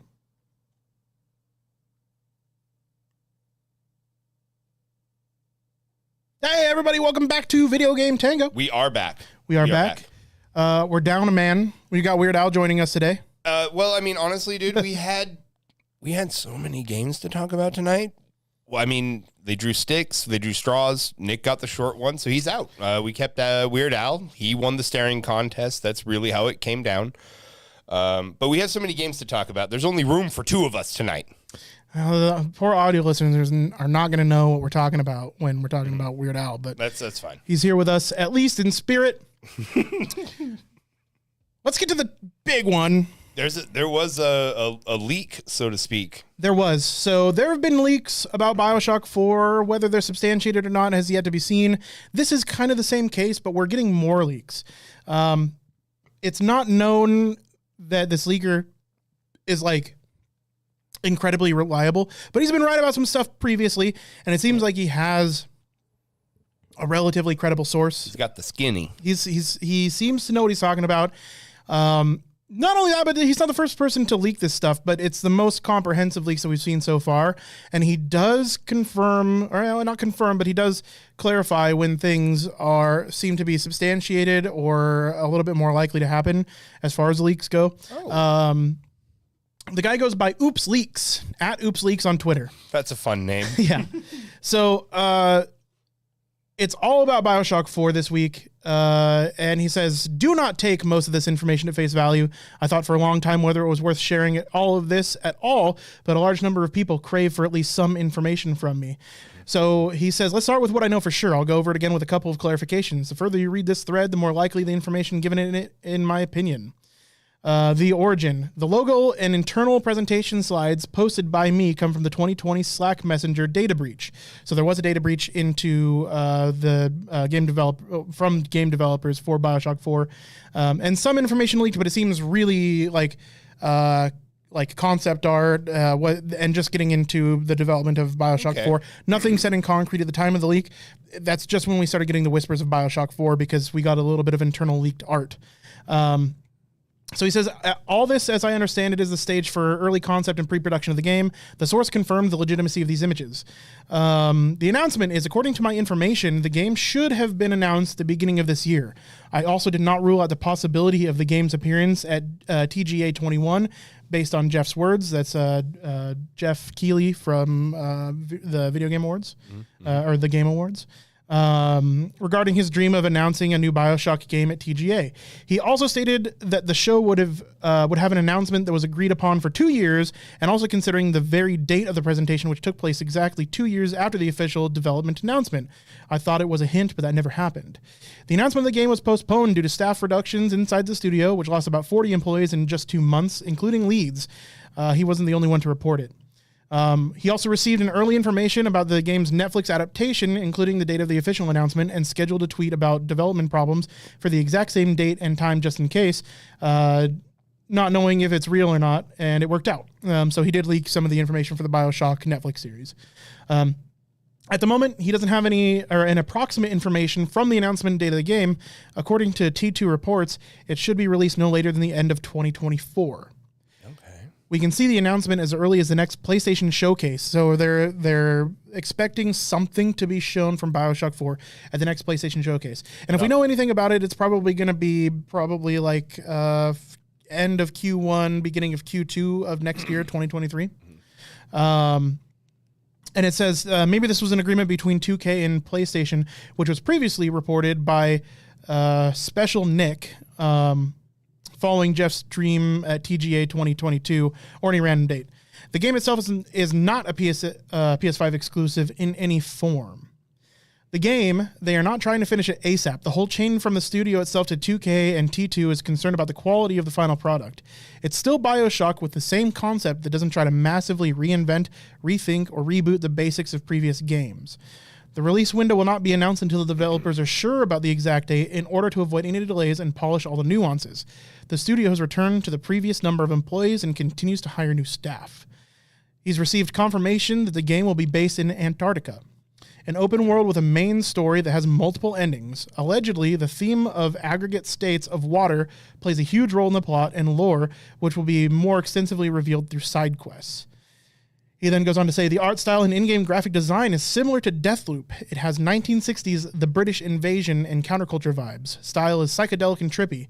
He says, I guess the music is too. He heard about a solid soundtrack and a female protagonist. Still don't know if Shy Man is back. The combat system will be diversified with various utilities and combination of abilities. The terrain will also have an impact on the conduct of combat. Some familiar characters or their alternative versions will return. The game is much larger than all the previous parts. Moving on to less likely things he's heard, the people who contacted him did not provide any data confirming their information, but he pulled out what seemed to be the most plausible in any case. Everything that you read next is most likely complete bullshit. So he says, he goes on further to talk about the setting and how the setting may be 2 camps trying, like you might be between 2 different Russians, warring Americans, factions, potentially. The Danish and the Canadians. Well, and I'll just read this. He received information expanding on previous tweets. It says there are really 2 cities, the Upper Borealis and the lower one, Aurora, named after the cruiser that played an iconic role in the Communist Revolution in the Russian Empire, hiding under the layers of ice. A Soviet city that was completely built and maintained by the slave labor of prisoners from the camps. The protagonist is allegedly one of them. In the course of the story, you enter the prosperous city of Borealis. The goal is to unite the 2 cities. So he says this is the only story-wise information that he can consider even a little plausible, but still says to take it with an enormous grain of salt. So nothing is concrete, but it does seem to be like he is looking further into his sources as to what their sources are and how legitimate they may be and how plausible it is to be. Now, of course, game studios, especially with a game as big as Bioshock 4, are more than willing to throw out random plot points and stuff to people seeking leaks just to throw off the crowd. For sure. You know, it's like leaving parts of a movie out of your trailer or creating a trailer that has nothing to do with your movie. That kind of thing happens all the time to game journalists in the games industry when they're probing for data, especially when they're looking for leakers. What I actually find more any leaks about the setting or the combat, like that's all, that's really cool. But what I actually found the most interesting nugget, and probably actually something you might be able to hang your hat on, is how the game's being developed. We're not in a rush. Mm-hmm. We're hiring more new staff, so we're not facing that crunch, right? That time crunch. Well, and that's been kind of made clear by the fact that we've seen nothing concrete about Bioshock. It's probably going to come out in 2024. Like, Right. I mean, right? And it's like, we're not in a hurry. We're not looking to reinvent the wheel. We're going to just do we're going to do what we know how to do well here, right? And it's just, we're taking our time. It's good. To me, that speaks of good. It's going to be good. I trust that the story and their setting is going to hold up just fine under those previous nuggets we heard. Yeah. The rest is all gravy. Whatever they come up with, it's going to be great. Probably. You hope so, right? Yeah, it's Bioshock. So. I mean, like just how it's being developed feels like a win on that. Like, I like the sound of that. You know, it's a bit different in the current game development climate to be like, no, we're not in a hurry. Those are big britches to fill when it comes to making a Bioshock game. I hope they tread lightly. They take their time. They make an A++ game, right? Because that's what people are going to expect out of Bioshock. So with that said, and all the leaks talked about, with leaks, do we have actual good hard games? We sure do. These are, I don't know about hard, but they're games. So we have a bunch of offerings this evening from PAX West 2022, and this is their indie games showcase. We've each picked a few games to share with everyone tonight, and I have the splendid honor of kicking us off tonight. So my first offering is Terror Endless Night. Now, this comes from Unseen Silence. It's going to be released on Steam, and it's going to be in Q1 of 2023. Now, what you're going to be doing in this game is you are a rescue crew. You've been sent out after the HMS Erebus and the HMS Terror. Now, they went to look for the Northwest Passage, a secret route that's going to get you from the Atlantic to the Pacific, but cutting through the Arctic. As we all know, the sea, she be a harsh mistress. And this rescue mission, you have, it has gone afoul. And so what this is it's a turn-based strategy game where you're going to have to face the sea and the cold, and you're going to be making hard decisions that affect the life of your crew and whether or not y'all make it out. So for our audio listeners only, the sound cue on this, and when I saw this game, immediately captured my attention. Its art kind of has that, reminded me very quickly of a more polished, darker Dungeons kind of a feel to its art, a little gritty, a little scary. I feel like this one's going to be a cool one, and it's inspired by true creepy ass events. So fun. Good times. Good times. Next up on my list, so one of my top picks is Signalis. Signalis is a classic survival horror experience set in a dystopian future where something happens. I can't read that. Where humanity has uncovered a dark secret, unravel a cosmic mystery, escape terrifying creatures, and scavenge an off-world government facility as Elster, a technician replica searching for her lost dreams. It's made by Rose Engine. It's going to be available on Steam October 27th, 2022. And it is very reminiscent of the older Resident Evil titles. Now, it's from a top-down perspective, so it's not exactly like the third-person over-the-shoulders perspective. But it reminds me a lot of the early Resident Evils in especially its puzzles. Opening up lockers to find gems, putting gems in a statue that gives you a key card, and then using that key card to open up a door that gives you some kind of secret to another part of an area that you didn't even necessarily have to go to progress in the game. It's kind of the vibes that I get with this. Not only that, but honestly, if you all remember the door opening sequences from, say, like Resident Evil 1, 2, and 3, it looks like they're back in Signalis. Really cool visuals. I really like the way the game looks. And then if it's going to deliver a similar experience in the survival horror genre as the early Resident Evil games, those are my favorite Resident Evil games. I did love Resident Evil 4. It was a big departure from where we had seen the series go before. But 1, 2, 3, the Code Veronicas, of the Resident Evil universe. I loved those games. Those were the first games that scared the shit out of me. For sure. You know, those were the first games that scared the shit out of me. Now, my only hope is this isn't using tank controls like the early Resident Evils did. I can't guarantee whether it does or not yet. We haven't seen a whole lot of gameplay out there. But what we can see from the gameplay trailer, at the very least, is it looks like it's relatively slow, and most of the work you're going to be doing is shooting a zombie or two here and there. Well, in this case, I think they're like androids of some sort, and doing some solid little puzzles. Yeah. It looks fun. It looks fun. For sure. Now, my next offering is Manor Lords. Now, this bad boy it comes from Slavic Magic.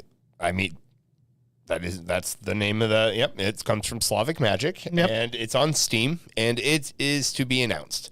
Now, this is a strategy game, a medieval strategy game that's going to that combines deep organic and realistic city building with large-scale tactical battles.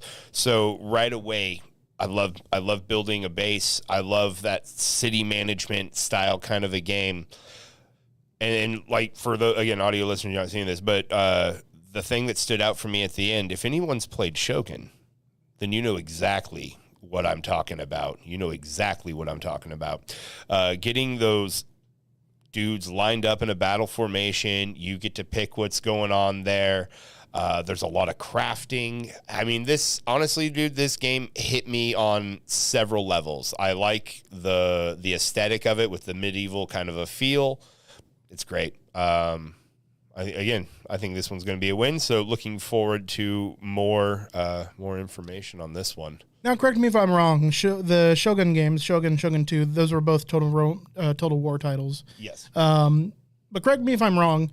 Is they didn't have the ability to like zoom in on your kingdom, right? Yeah, it was all isometric. Yeah. Whereas this looks like it's a little bit more up close and personal. Like there's a little bit more management to be done in the area that you're creating, right? A little bit more micromanagement. Yeah. And I think that's kind of cool. Like we're getting in this gameplay trailer, it's pre-alpha footage, but we're getting like up close and personal with some of the townsfolk and what seems to be their day to day. And it looks like you can assign them tasks and get like that micromanaging, almost like an RTS feel. Right. It really does have that kind of an RTS feel, and it's combining. And again, it's like combining that base building with the battle. Yeah. Like I think that's. Man, it's a lot of fun. It's a lot of fun. It's going to be a win. I think so, buddy. Next up on my list, this game looks like it might be huge. Now, I had a hard time not giving this my like number one pick. I only didn't do that because I'm trying not to like just do Metroidvanias, which is it's my bread and butter.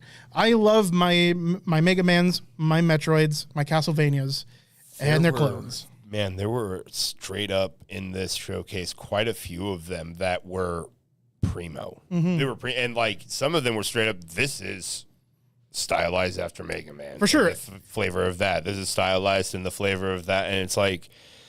I mean, yeah, it must have been tough for you to pick. Oh, for sure. And don't get me wrong, we are going to be talking about some Metroidvanias. You can't talk retro, or you can't talk indie games without talking Metroidvanias. Absolutely. But this is Cookie Cutter. Cookie Cutter, love turns to rage and chainsaws in Cookie Cutter, a techno-pop, punk 2D hand-drawn Metroidvania set to the backdrop of a bleak and beautiful dying world. Become Cherry, a rage-driven android on a quest to rescue her beloved creator, Dr. Shinji Fallon, from the clutches of a deranged mastermind. This is made by Subcult Joint Limited. It's going to be available on Steam and additional platforms. The release date is to be announced 2023, so we are looking at a release date next year. But this is a hyper-stylized, hand-drawn, 2D platform Metroidvania. And when I mean hand-drawn, I mean like many, many frames. Very smooth animation, high-quality animation. Like we're talking modern Warner Bros. Style of animation here. the death sequences, the like super moves that you get to do, the bosses look fucking crazy. Just the amount of stuff on screen at any given time, and these death moves and finisher moves are just fucking sick. Also, the entire theme of it is just a mishmash of androids and robots and versus like the biosphere, right? Like there's a lot of the levels look very organic in that they may be even made out of body parts. We're looking at using a chainsaw as one of the main weapons, melee combat almost exclusively from what we can tell. And it looks like, visually speaking, it's extremely satisfying to watch. And we're talking like Cuphead levels of animation coming from this. So I'm really excited to see this one and how it turns out. So check out Cookie Cutter. I highly recommend you check out their Steam page because the trailer looks just fucking sick. When this bad boy drops, everyone's going to see it because it's going to be the only thing on fucking Twitch for like 5 solid days. Maybe. Dude, the art looks fucking phenomenal. It does. This is looking very, like, honestly, as far as polish goes, this is looking almost AAA. This is looking AAA. It looks this may be AAA plus. I mean, as far as the animation goes, we are looking at Hollow Knight. We're looking at Shovel Knight. Like super quality, and not even Shovel Knight because Shovel Knight's pixel art. This is all hand drawn. So it's beautiful. It's gorgeous. Ori and the Blind Forest level of care looks like it was taken into this. From what we can see from the gameplay trailer there, the movement looks fucking tight. Yes. Tight. For shizzle. All right. So I think that means it's my turn again. Sure is, bud. Guys, I bring to you Ghost Song. Now, Ghost Song is from Old Moon. It's being released on Steam. And now, guys, this one comes out fairly soon here, November 3rd of 2022. Now, you are on the desolate moon of Lorien. A long, dormant, and dead suit awakens from slumber, journey beneath the surface of an atmospheric 2D adventure of self-discovery, ancient mysteries, and cosmic terror. Explore winding caverns and acquire new abilities to unearth the alien world's long-buried secrets. So speaking of Metroidvania, now this one seemed, again, the movement seemed really tight on it. I really liked all of how the combat action, it seems fast-paced, and this honestly reminded me of playing Super Metroid when I was a kid. Oh, yeah. I saw, and again, the animation on this is super fucking tight. I love all the creepy, dark, alien atmosphere of the world. So again, and with a soonish release date, I'm excited to pick this bad boy up. For sure. Feels retro as fuck. Yeah, dude, this again is right up my alley. The visuals look stunning, and I can't wait to play this as well. And we talked about Metroidvanias and how we weren't going to try to overfeature them too much. Well, let's back to back. So Ghost Song, I mean, like Ghost Song, you have, like, you as a gamer, if you play on PC and you've been on Steam recently, you've probably seen Ghost Song. They've been showcasing it quite a bit up on the front page of Steam. And if you were to see the main cover art for Ghost Song, you'd recognize it. I mean, the main character is a very recognizable character. Even if you don't know where it's from, I'm willing to bet that if you went to the Steam page for Ghost Song, you would absolutely have seen this before if you use Steam regularly. So definitely something to look out for. In the same vein, I have Slave Hero X. Slave Hero X is a stylish 2.5D character action game set in the biopunk world of Slave Zero, 1999. Oh, sorry, I had the wrong image up on screen. Run and slash your way through a dystopian future in this character action game, which will resonate with fans of Devil May Cry, Strider, and Guilty Gear. So 2.5D combat, but what we've seen so far is hardcore Metroidvania, like side scroller beat 'em up. Now it definitely seems to be less platformy. So I wouldn't classify it as necessarily Metroidvania, but a side-scrolling beat 'em up for sure. Now, when they talk about Devil May Cry, this is definitely reminds me of, at least kind of in the style of Devil May Cry. Absolutely. Yeah. And it looks super fucking cool. From what I can tell, it looks like you're in a mech suit, and so are the bad guys, or at least some kind of super suit.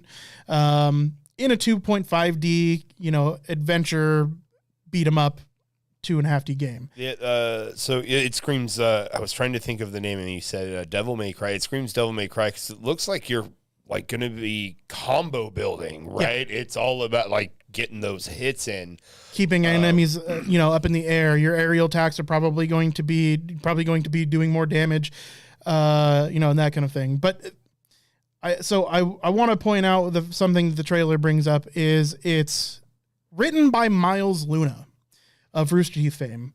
He is the co-creator of Ruby. So you can kind of see like some of the art stylings of Ruby in this a little bit. It's certainly more adult themed than Ruby was.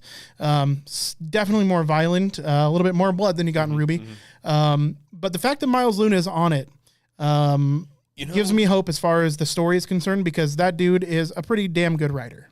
And you know what I mean, not the art style, but like the graphic style of this feels to me is like prime Street Fighter 2 kind of style, looking graphics and stuff in the background and going like it. Honestly, it tickles a little nostalgia. Sure. Like just, I mean, it's new stuff, so it's nice when you can get something new and get a nostalgia tickle too. For sure. Like that. Now, my next game fits right in with the kind of like gaming theme I've been feeling. I'm bringing Sons of Valhalla. As Sons of Valhalla, this one is coming to us from Pixel Chest. Guess what kind of art style it uses? Yeah. Now, it's going to be on Steam. It's to be announced. Now, Sons of Valhalla is a strategy and base building game. You know it's in my jam, y'all. So it's set in the Viking Age. You're going to be building fortresses. You're laying siege. You're laying siege to your enemy strongholds. You're leading armies, and you're raiding England, son. If anybody deserves it, it's the English. It's the English. So you're going to be taking you and your Viking brethren across England, attacking the forts, building your own. Really putting that Dane law to work. Now, guys, this is all for those history buffs out there. If you're, I'm throwing out keywords for you. Listen in. But this game, the pixel art looks fucking amazing. If it has an epic sounding score to go along with this shit, this is gonna be choice. There's Valkyrie. I mean, dude, it looks really cool. But the art jumped at me right away. You're able to get a good amount of gore and violence in every pixel. I don't know how they did it. But it looks good. It looks fucking great. It looks fucking great. I love it. For sure. Now, next up on my list, we've got Galahad 3093. Oh man, this one jumped out at me right away. Yeah, so it's a tactical hero shooter where knights of Arthurian legend clash in giant mechanized lances. Lances are the names of their robots. Go fast or go strong, but always bring the heat as you boost, skim, and battle across 12v12 vertical sci-fi arenas. Discover your ultimate lance or just drop it in play. It's made by Simutronics Corp. It's on Steam for early access, but the full release is to be announced. Now, from the trailer, we're looking at a lot of third-person perspective kind of action, but it is supposed to be a first-person game. Now, you are controlling a mech, but these mechs do not feel like your mech warrior mechs. They are really fast. They're moving along. It's an FPS fast-paced shooter. Yeah.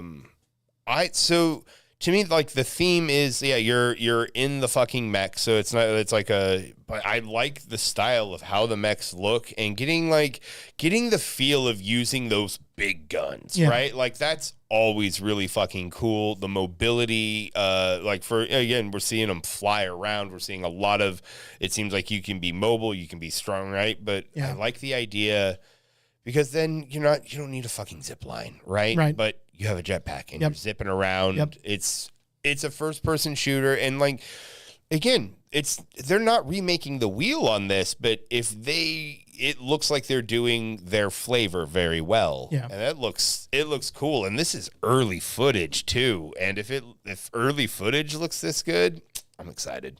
Well, it is available for early access. You can play it now in its early access state.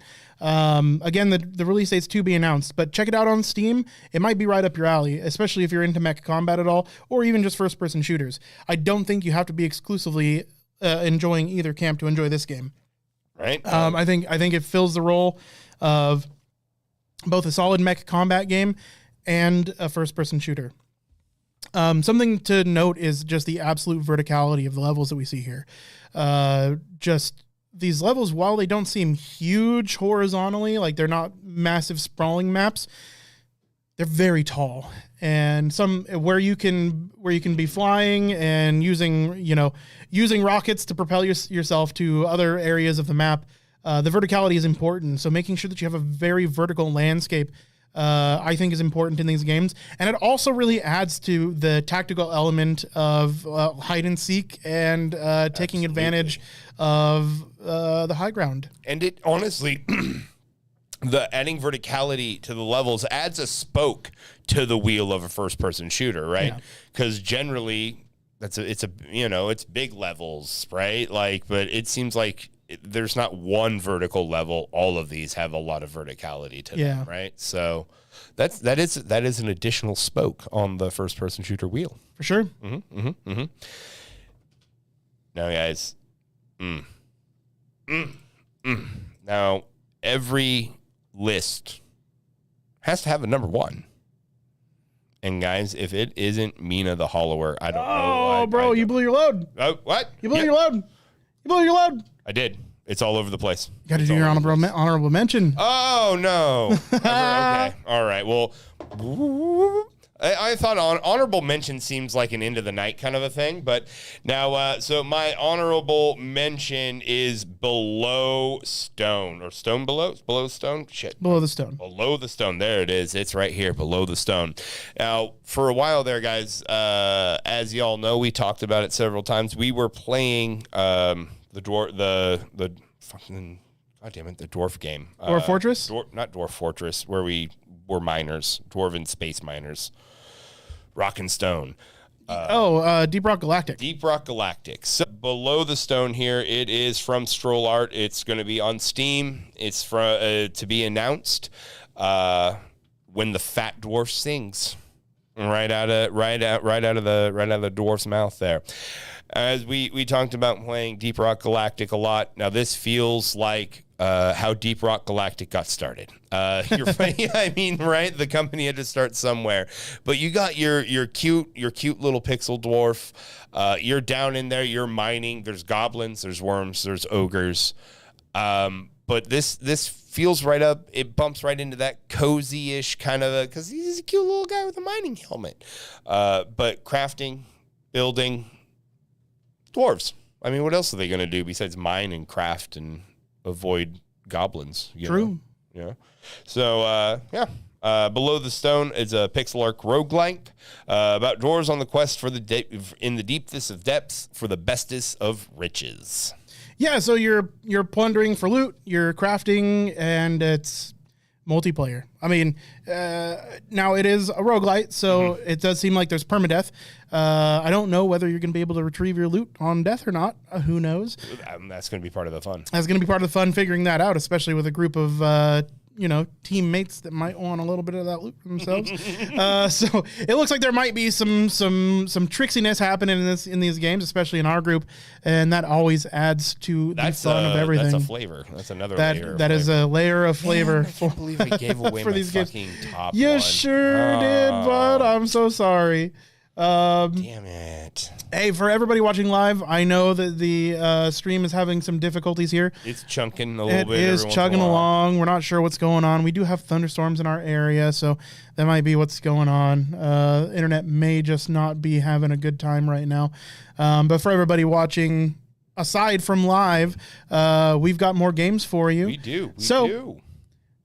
My honorable mention before we get on to our number one picks. Oh, man, this would look fun too. The last hero of Nostalgaia, kind of like nostalgia.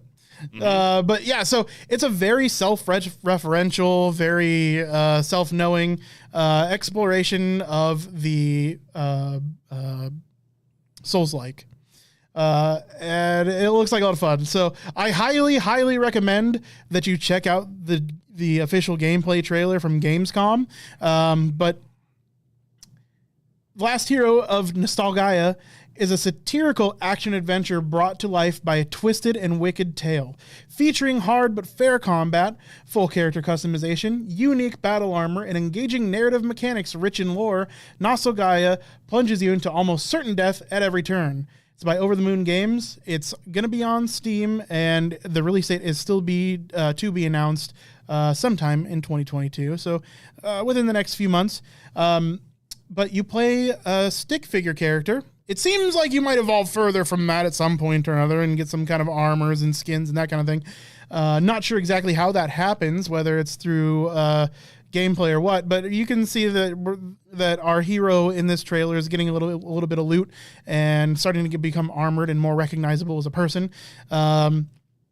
You can leave messages like you were able to in the Dark Souls games for other players, and all the ones they run into in this gameplay trailer are funny and very knowing of themselves. It looks like there's going to be some funny stealth mechanics as well involved. In the trailer, they show our main protagonist going up against the wall and suddenly turning into a 2D character that's crawling along the wall. There's a lot of humor in what we see in the boss battles and the combat from the gameplay trailer. I highly recommend everybody go check this out. Go check out the Steam page, or at least check out a trailer up on YouTube. It's the Last Heroes of Nostalgaia. Yeah. Oh my God, dude. It seems from the trailer like it is super self-aware, and it is breaking all the walls. All the walls. That fourth one, man. It looked like a lot of fun. I watched that trailer twice. That's how much fun it looked like. I liked that one. For sure. Now, every list. It's time, Josh. It's time. Every list, it has a top. Now, I gave it away a little bit before. A little bit. But it's so good that it doesn't matter because, guys, you're going to want to play it. It's going to be fun. You're going to want to play it. It's Mina the Hollower. Now, this comes from Yacht Club Games. Now, if you are thinking you've heard that name before, you are correct. They brought you Shovel Knight before. So, now, guys, this is coming soon. That's what they say. Not to be announced. Coming soon. Coming soon. Coming soon. Now, take control of Mina, a renowned hollower hurtled into a desperate mission to rescue a cursed island, whip foes, burrow through the ground, explore pixel perfect. And when I say pixel perfect, I goddamn mean it. Pixel perfect enemies and areas. Now, guys, recently I've downloaded. I did a thing. And I've been really into a Link to the Past recently. And this, I mean... What Josh is saying is he's doing some nefarious stuff, a little something, so he can play some Link to the Past. So I can play some Link to the Past. Because that is probably my all-time favorite Zelda game. And honestly, dude, everything from the menu to how you're moving, or like it feels like that. And Dude, I am so excited to play this game. This was a whole put down the note and just watch the trailer kind of a thing. The art's fucking amazing. I mean, yeah, Yacht Club Games, baby. The art's gonna be great. Yeah. If you like Shovel Knight, I think was to the Metroidvania what Mina the Hollower is going to be to lovers of Zelda and dungeon crawlers, early dungeon crawlers. I mean, like a puzzle adventure game. I don't know what It's an adventure game, yeah. Yeah, the puzzler adventurer, adventurer. Yeah, dude, it just looks so fucking good. Yeah, I love it. It does. I mean, honestly, I'm looking at it and I'm thinking, this looks like it somebody ripped off A Link to the Past. Right? It looks like there's someone showing me an old Super Nintendo ad, right? Yeah. Well, I mean, there's a whole industry for old new games. So there are still people independently making things like Super Nintendo games, whether they just be for emulation or whether they come out on a limited release cartridge. That's up to the developer. But this looks something like that. This looks straight up like it just came out of SNES era, but like with all of the gameplay nuance that we expect from a modern title. And we can definitely see some evolution that's happened since A Link to the Past came out, implemented in this game. Just like what Shovel Knight did. It took all the nuance of, the Metroidvanias that happened after the major Metroids and after the major Castlevanias and put it into one cohesive game with a good sense of humor. And I can't imagine that we're going to get anything less from Mina the Hollower. Yeah. Oh, my God. Looks so good, guys. I can't wait. Honestly, go check out its trailer. Mina personally was going to be my number one. I know, I stole it from you. You certainly did. I don't feel bad about it though, because there were so many good fucking games that have come out recently that we haven't talked about. So before I get on to my number one, make sure you head on over to videogametango.com because there are a ton of games that we're not talking about. Josh and I came up with our top 5 plus an honorable mention. There's like 30 more games that came out that we're going to have up at the blog at videogametango.com. I had 4 more on my list that we just we had to cut along with Nick from the show tonight, guys. I mean, sure. I don't sorry. Yeah, I mean, but it is all there and you can see it. Yeah, check out videogametango.com. Go to the blog. It's all going to be there by the time this goes to YouTube and any of the podcast players that you use to listen to podcasts. If you're in Australia, it's already there. No. I don't know what time it goes up in Australia, but it's a weird time. Probably the middle of the day for you guys. My number one pick. This was, I had a hard time with this, like I was talking about earlier. My top 5, I basically just scrambled, and this one ended up number 1. And I don't feel bad about that. Not at all. I mean, I don't think we talked about a bad game. No, we didn't talk about an unexciting game. They're all fit. They're all fantastic. Now, Mina the Hollower was probably my number 1 pick, I'd say, out of everything that we saw today. And a lot of that has to do with the fact that it came from Yacht Club Games and the fact that it looks like a modern take, not even a modern take, it's just the modern version of A Link to the Past. It definitely is inspired by it, but that probably would have landed in my number 1. This one is called Sprawl. Sprawl is a hardcore retro FPS, red boomer shooter, set in an endless cyberpunk megalopolis. Escape the walled city and take on militarized government of the Sprawl. Fueled by the blood of your enemies and a mysterious voice in your head, make your way towards the spire to topple whatever lays within. So it's not the most descriptive description of a game that I've ever seen, but good Lord, does the game footage look awesome. So we have this weird mix of high fidelity graphics, but also like high resolution.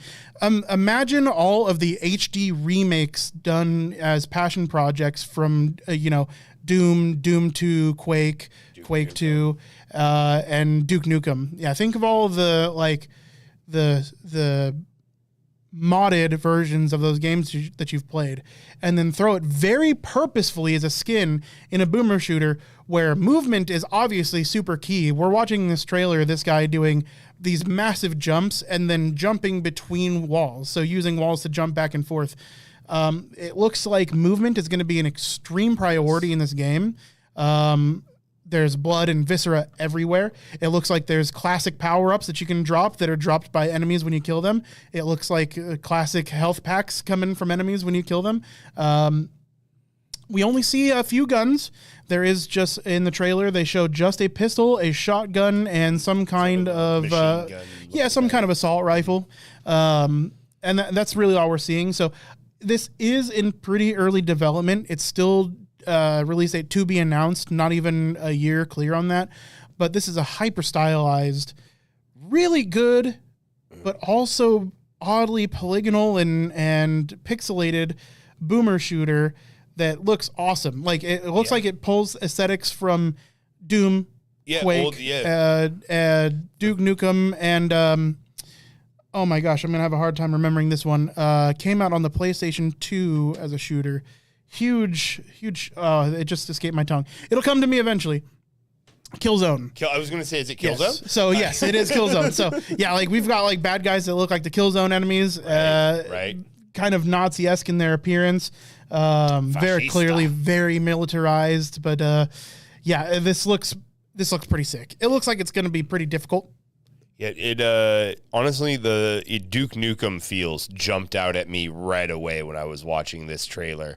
It looks like a lot of fun. I like a good boomer shooter. It has all the qualifications. The gore's there, and it adds that extra effect of the movement, right? Yeah. The movement being a big deal, and we've been seeing that in some of the boomer shooters coming out recently. We did one with the color scheme we talked about, had the creepy feel to it just a couple weeks ago. Creepy color scheme feel that boomer shooter. Oh, Warlock 2. It might have been. It was one of the ones that we've talked a lot about. A lot of boomer shooters lately. A lot about boomer shooters, but we showcased it just a couple weeks ago. But the movement seemed like a big deal in it. And it's not reinventing the wheel, but it's adding a spoke. Well, we're actively watching this guy shotgun jump. That's pretty cool. Yeah. Right? That's pretty cool. So I'm excited. The game is Sprawl. All we have so far is an announcement trailer, not a whole lot else. It does have a Steam page up. Again, it's to be announced for its release date, so we're not sure exactly when it's coming out, or even if it's going to be this year. But this is a release that I can't wait for. Yeah, it looks like a lot. It looks awesome. But you know what? So have all these games. They really did. Yeah, really. At the end of the day, all these games have looked incredible. So I want to thank everybody for listening. Thank you for watching. I think that is the end of the podcast this week. Again, I want to encourage you to check out the site, videogametango.com. Go to the blog. There are a ton of games that have demos available right now. There really are. We didn't really talk about any of the ones with demos available, but let me go through the list real quick. Akura. Akura is explore ancient puzzle-filled islands, meet strange new friends, and unlock epic secrets in an atmospheric world with a retro aesthetic. Speaking of Zelda feels. Yeah. Experience a creative new take on a classic puzzle genre in the open-world puzzle adventure Akura. So Akura has a demo out. Check that out. I mean, just go to the Steam page at the very least. Now, we did talk mostly about PC releases as far as indie games go. These are going to be multi-release on a lot of platforms for a lot of these games. I will have all that information up at the website if you go check that out. So check to see if it's going to be coming to your favorite console or PC. Let me give one that has a demo out. Do it. Flooded. Now, Flooded almost made my fucking list because it looked really cool. Now, it is kind of that base building management. So it is from Artificial Disasters. It's going to be on Steam, and it has a demo available now. Flooded is a reverse city builder in which you're optimizing your production to make sure as the sea levels rise that your town and your people don't die.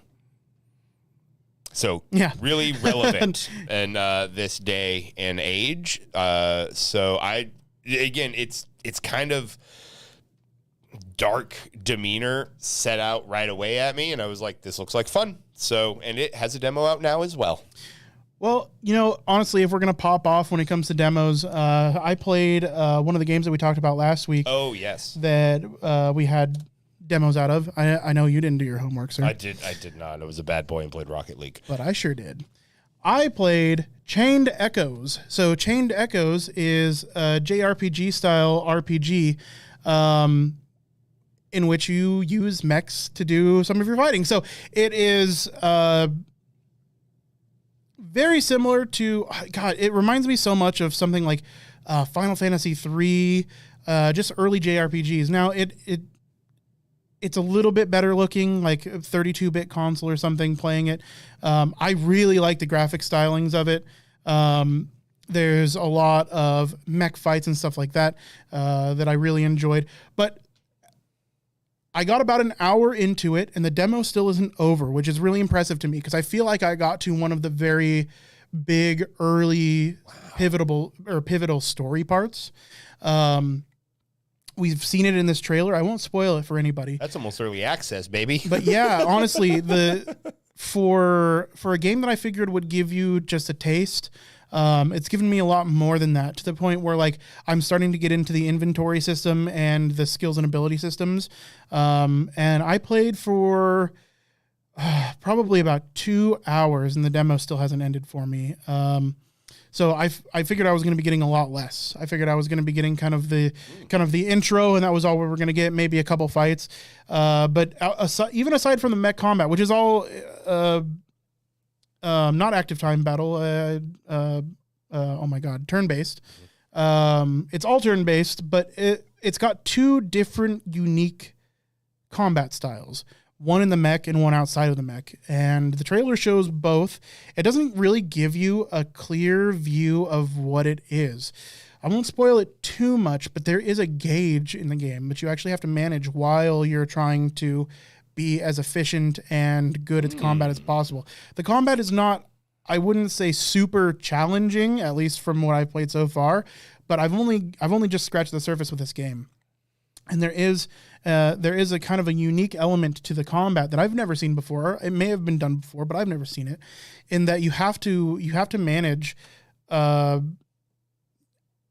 abilities that you use. Some abilities will cause stress on your party, and some abilities will alleviate stress on your party. And using your more powerful abilities can cause a lot of stress on the party, meaning that the enemy is actually going to get advantage against your party in the fact that you are going to heal yourself less and they are going to do more damage. It also increases they have like kind of a limit break style thing that happens both with your party and with the enemies. Your enemy is going to reach limit break faster because they're doing more damage to your party. On the other side of it, if you maintain balance, then you are rewarded by doing extra damage and by your limit breaks coming faster. And it's a game within a game. And this happens in both of the combat styles, both the mech and the outside of mech combat. And both of them are really cool. And it's really kind of a nice thing to have 2 unique combat styles in mech and out of mech, where you get totally different abilities just depending on what part of the game you're at. And the fact that there's essentially 2 leveling systems is also really cool. So check out Chained Echoes. The demo is free on Steam right now. Like I said, I got at least 2 hours out of it, and I haven't reached the end of the demo. So I highly recommend you check it out. I mean, shit. Fucking A. Give it a look. That's almost early access, y'all. Fucking A. 2 hours in, you still haven't reached the end. Yeah, Good dude. Lord. For sure. So make sure you check it out. Josh, I rarely recommend you check it out. I think you'll like this a lot. Well, I mean, you know my style, so I'd be willing to give it a go, man. I kind of dig, like you said, Final Fantasy 3, and that's what immediately jumped out at me. That graphic style, again, more polished, obviously, for sure. But it definitely has that old school feel. Yeah. And man, we talked about it a little bit. That retro feel. It feels good, don't it? Yeah, and it feels like a little bit. I wouldn't say it feels SNES. It feels more. Did you ever play the Sega Saturn? I did not. I didn't know anybody who owned one. Yeah, I know. That's the thing. It is one of those rare consoles. Like if you're a retro collector, you know that. The games can be wildly expensive because they did not make many of them. The Sega Genesis did not last as a console in America. So, even Sega kind of wants to forget about it. Or not the Genesis, the Saturn rather. I did play a little bit of the Saturn, and the Saturn, just like the PlayStation had at the time, plenty of still pixel art JRPGs and even Western RPGs, but JRPGs being the real, like, Japan was putting out the RPGs at the time. Ooh, yeah. Especially the best ones. And there were a good handful on the Sega Saturn, and I'd say this is a Sega Saturn like experience as far as the quality of the game. Okay. A little bit more horsepower than the SNES and Genesis gave you, but we're not looking at 3D territory at all. Right, exactly. Yeah, but gorgeous pixel art. Highly recommend it. From what I've played, I will be picking up the full game. I look forward to its release, and honestly, I'm looking forward to finishing the demo as well. I honestly just haven't had enough time to play it thoroughly. So I'm honestly thinking about starting it over so I can try a little bit something different this time. Hell yeah. Yeah. So it's good. It's really good. I again, can't recommend it enough. Go check it out while it's on Steam with the demo. So, Josh, do you have anything else you'd like to talk about before we wrap things up? Speaking of Steam and checking it out, Steam has a pretty mighty sale going on right now for EA and some accompanying things. There was literally lists of games between 60 and 80% off. So, I mean, go check some of those out, guys. Just take a look at that Steam for sale list. And I mean, there was some steals in there. I was like, oh my God. I picked up Mass Effect Andromeda for $6, guys. I'm sorry. $6. I'm going to play it. I'm just kidding. $6, you can't go wrong. At $6, like, I mean, that price point, that's near unbeatable. So it is a game. It is playable. That is worth $6. Yeah. Go check out those sales. You pay double that to go watch a movie in the theater. So if you at least get 2 hours of fun out of this, money well spent. Yeah, right? Well, guys, I think that's gonna call it for the balcony time podcast. Oh God, for Video Game Tango. Oh yeah. Jesus. Speaking of which, we won't be doing balcony time this week. We are a man short, and while Josh and I can probably talk forever, that's what we've been doing since we sat down about 3.5 hours ago. So no balcony time this week. You'll have to wait till next week when I talk about 2 episodes of the House of the Dragon. Oh my God. We'll talk about that later. Good night, everybody. Thank you for listening. Thank you for watching. Josh. I mean, catch us at that same tango time and the same tango place. That's right.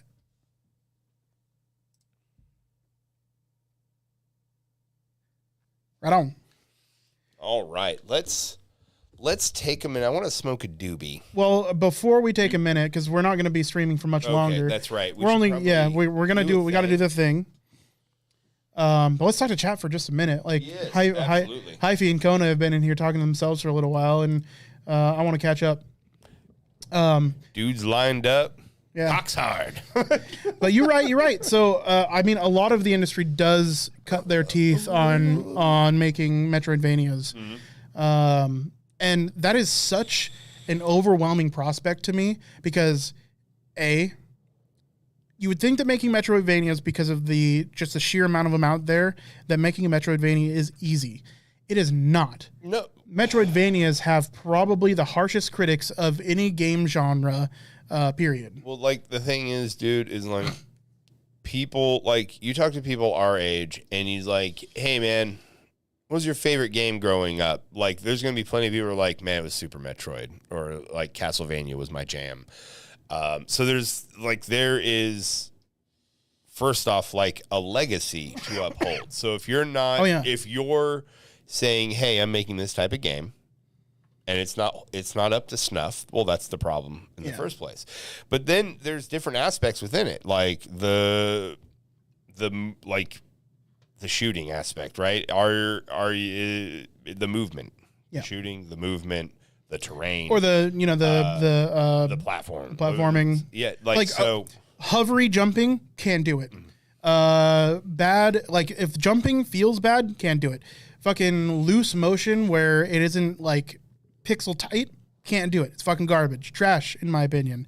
But that is my opinion. Some people like it a little bit different. In Super Metroid, there was like, you were hanging on a pixel sometimes, right? Yeah. Like, it was like, no, you got to fucking get this one, and you're gonna fucking just nab that last little one to get up there, you know.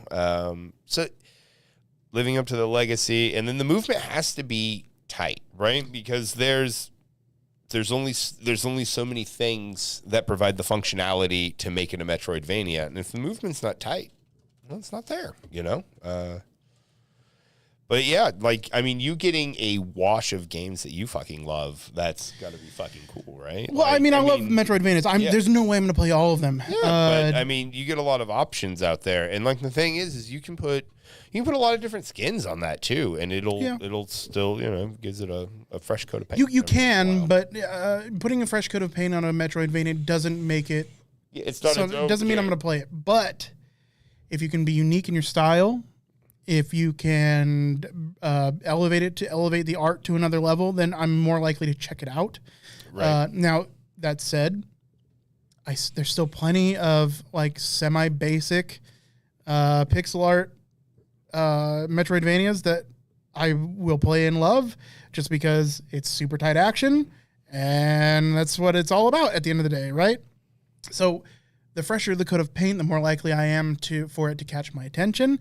Will it keep me there? No, it's going to be gameplay only, right? Well, not necessarily only, but also maybe a good story, you know? Yeah.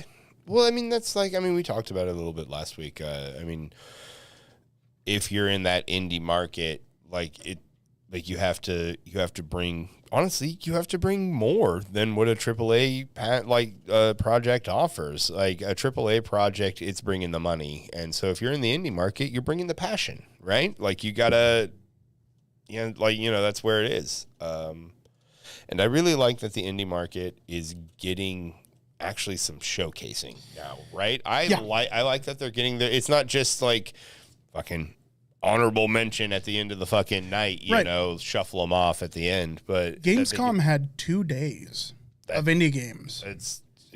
I mean, PAX West PAX is known to really showcase indie games. That's not where you get major game releases and major game trailers from AAA studios. You're more likely to get that from the Game Awards, E3, Gamescom, Tokyo Game Show, that kind of thing.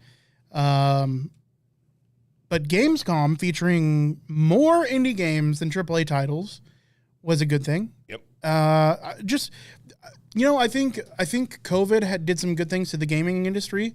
We saw a huge lack of AAA games. There was a big dry market on it because production, you couldn't go into, right? Right, but suddenly people that may have thought about dabbling into making their own game are suddenly doing it. Like we've seen a lot of,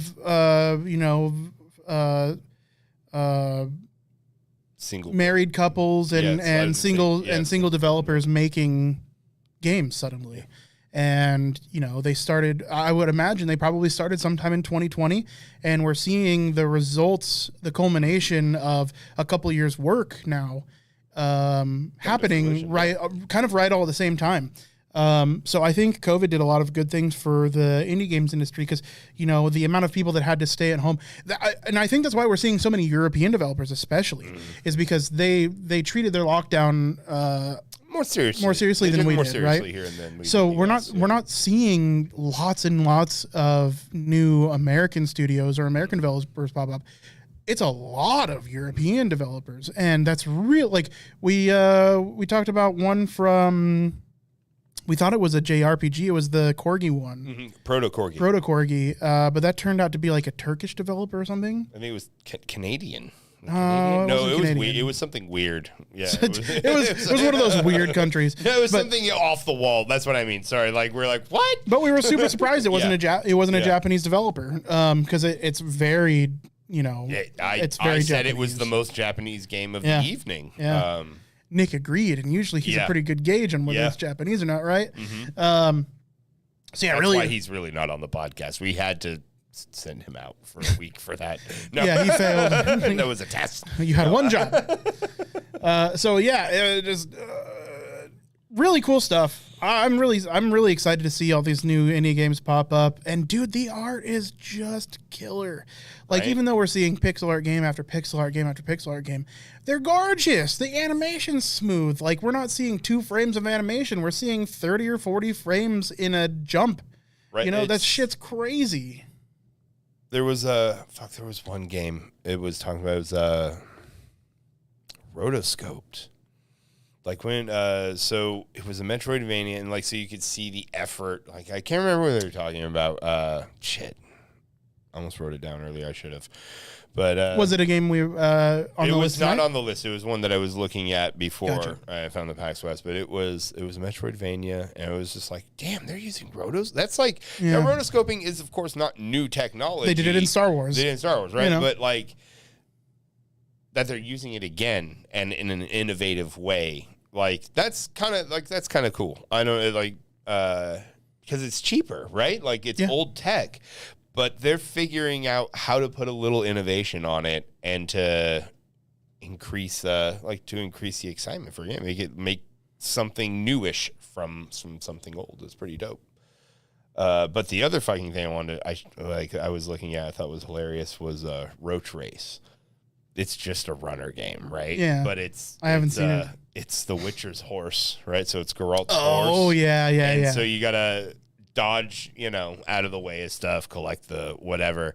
But there's the cute little start screen. It's going to be on Android, iOS, but most importantly, it's going to be in the Cyberpunk games, like in Cyberpunk 2077. There's arcade style games, and you will be able to play Road Trace. That's cool. In the right. Did you see another game coming out for Android and iOS in this list? So we didn't talk about it, but a new fucking Shovel Knight. Shovel Knight Dig. Shovel Knight Dig. So yeah, it's mainly meant as a platformer for iOS and Android. But the cool thing is, I'm farting so much right now. The cool thing is it's not a side-scrolling platformer. It's a vertical scrolling platformer, which of course makes sense. You're playing it on a phone, right? So that's cool. So they didn't go with the super typical platform style of let's put a platformer on phones. They were like, we're making a dedicated game to phones, so why don't we cater it to the mobile players, right? And do something just a little bit different. Now, they're not the first people to ever think of this concept or whatever, but they're going to do it well. Yeah. Because it's Yacht Club doing it, right? It's they didn't hand this off to another bunch of developers and to ghostwrite it and shit. It's the same developers that brought you Shovel Knight. It's the same developers that brought your number one pick. Mina the Hollower. Mina the Hollower. It's gonna be good. Yeah. So it's gonna be exciting fun. news, exciting times, right? I generally don't pick games that are like phone stylized though for my games, but I did look at it, like the fact that it was Shovel Knight popped immediately, right? So it's going to when it's from reliable titles, it's going to. Well, dude. Well, do we have we need a thing? I have. So my intro is going to be really short. I am going to. Literally. This time on Video Game Tango, we have leaks from Bioshock 4, and Josh and I have a bunch of fantastic indie games shown at PAX West 2022. Oh, I got a little, hold on. Yeah? Got a thought bubble? Got to pop it? Yep, I think I got it. Yeah? All right, so chat, we're going to be doing the thing, and then shortly after the thing, we're actually going to be logging for the night. No balcony time this week. I think I said that already, but, short cast, so, well, not a short podcast, but we're short casted. Yeah. So, no balcony time this week. Plus, I have so many just ready to go. YouTube, please stop disallowing me from fucking posting balcony time. There's some gold out there. I don't know. I'm wondering, because it doesn't tell me that it's fucking shy. Who's claiming? Oh shit. No, it's not, because video game Tango's been going on. Yeah. But I'm wondering now, because we actually have the Balcony Time Podcast YouTube channel. There's no way it could be us, because I'd have to go and flag that in the Balcony Time channel, like YouTube channel. So it's not us, but I'm just wondering if there's maybe something going wrong, like maybe it's getting auto flagged or something. I don't know. That could be a thing, yeah. Yeah, I don't know. That's speaking of thought bubbles. Yeah, I don't know. It's brain blast, right? I really doubt that's it. But Wouldn't it be funny if it was? Oh my God, that'd be so frustrating. That'd be so frustrating. Balcony Time Podcast still exists on YouTube. Like, I never shut down that channel. So there are still the old OG Balcony Time Podcast, me, Russ, Nick, and Andy. This is pre-Josh, and the old setup where it was literally just a camera pointed at a table. Yeah. Wild. Yeah. Wild. Before we were like, look at all the fancy shit we can do here. Oh, fucking Weird Al. Goddamn. What? So, yeah. All right. Well, we do need to film the thing and then call it a night, my guy. Go hang out with Andrew before he goes to bed. Right. Yeah. Is he still out there? He is. All right. Well, then, let's go ahead and noise floor, huh? Noise floor. Hold up. You gonna hang out for a little bit longer? We just have to film the intro, and then we're gonna come hang out with you. Yeah, how long is that gonna take? 5 minutes. I'm gonna squeeze in a game of Rocket League then. Right on. Okay, yeah, we'll meet you out there when you come out. Alrighty. Noise floor. You ready? Mm-hmm. All right, noise floor.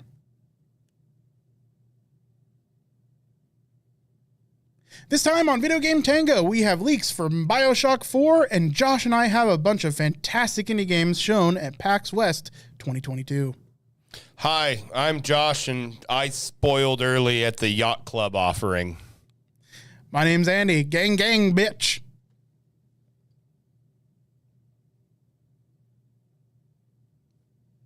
All right.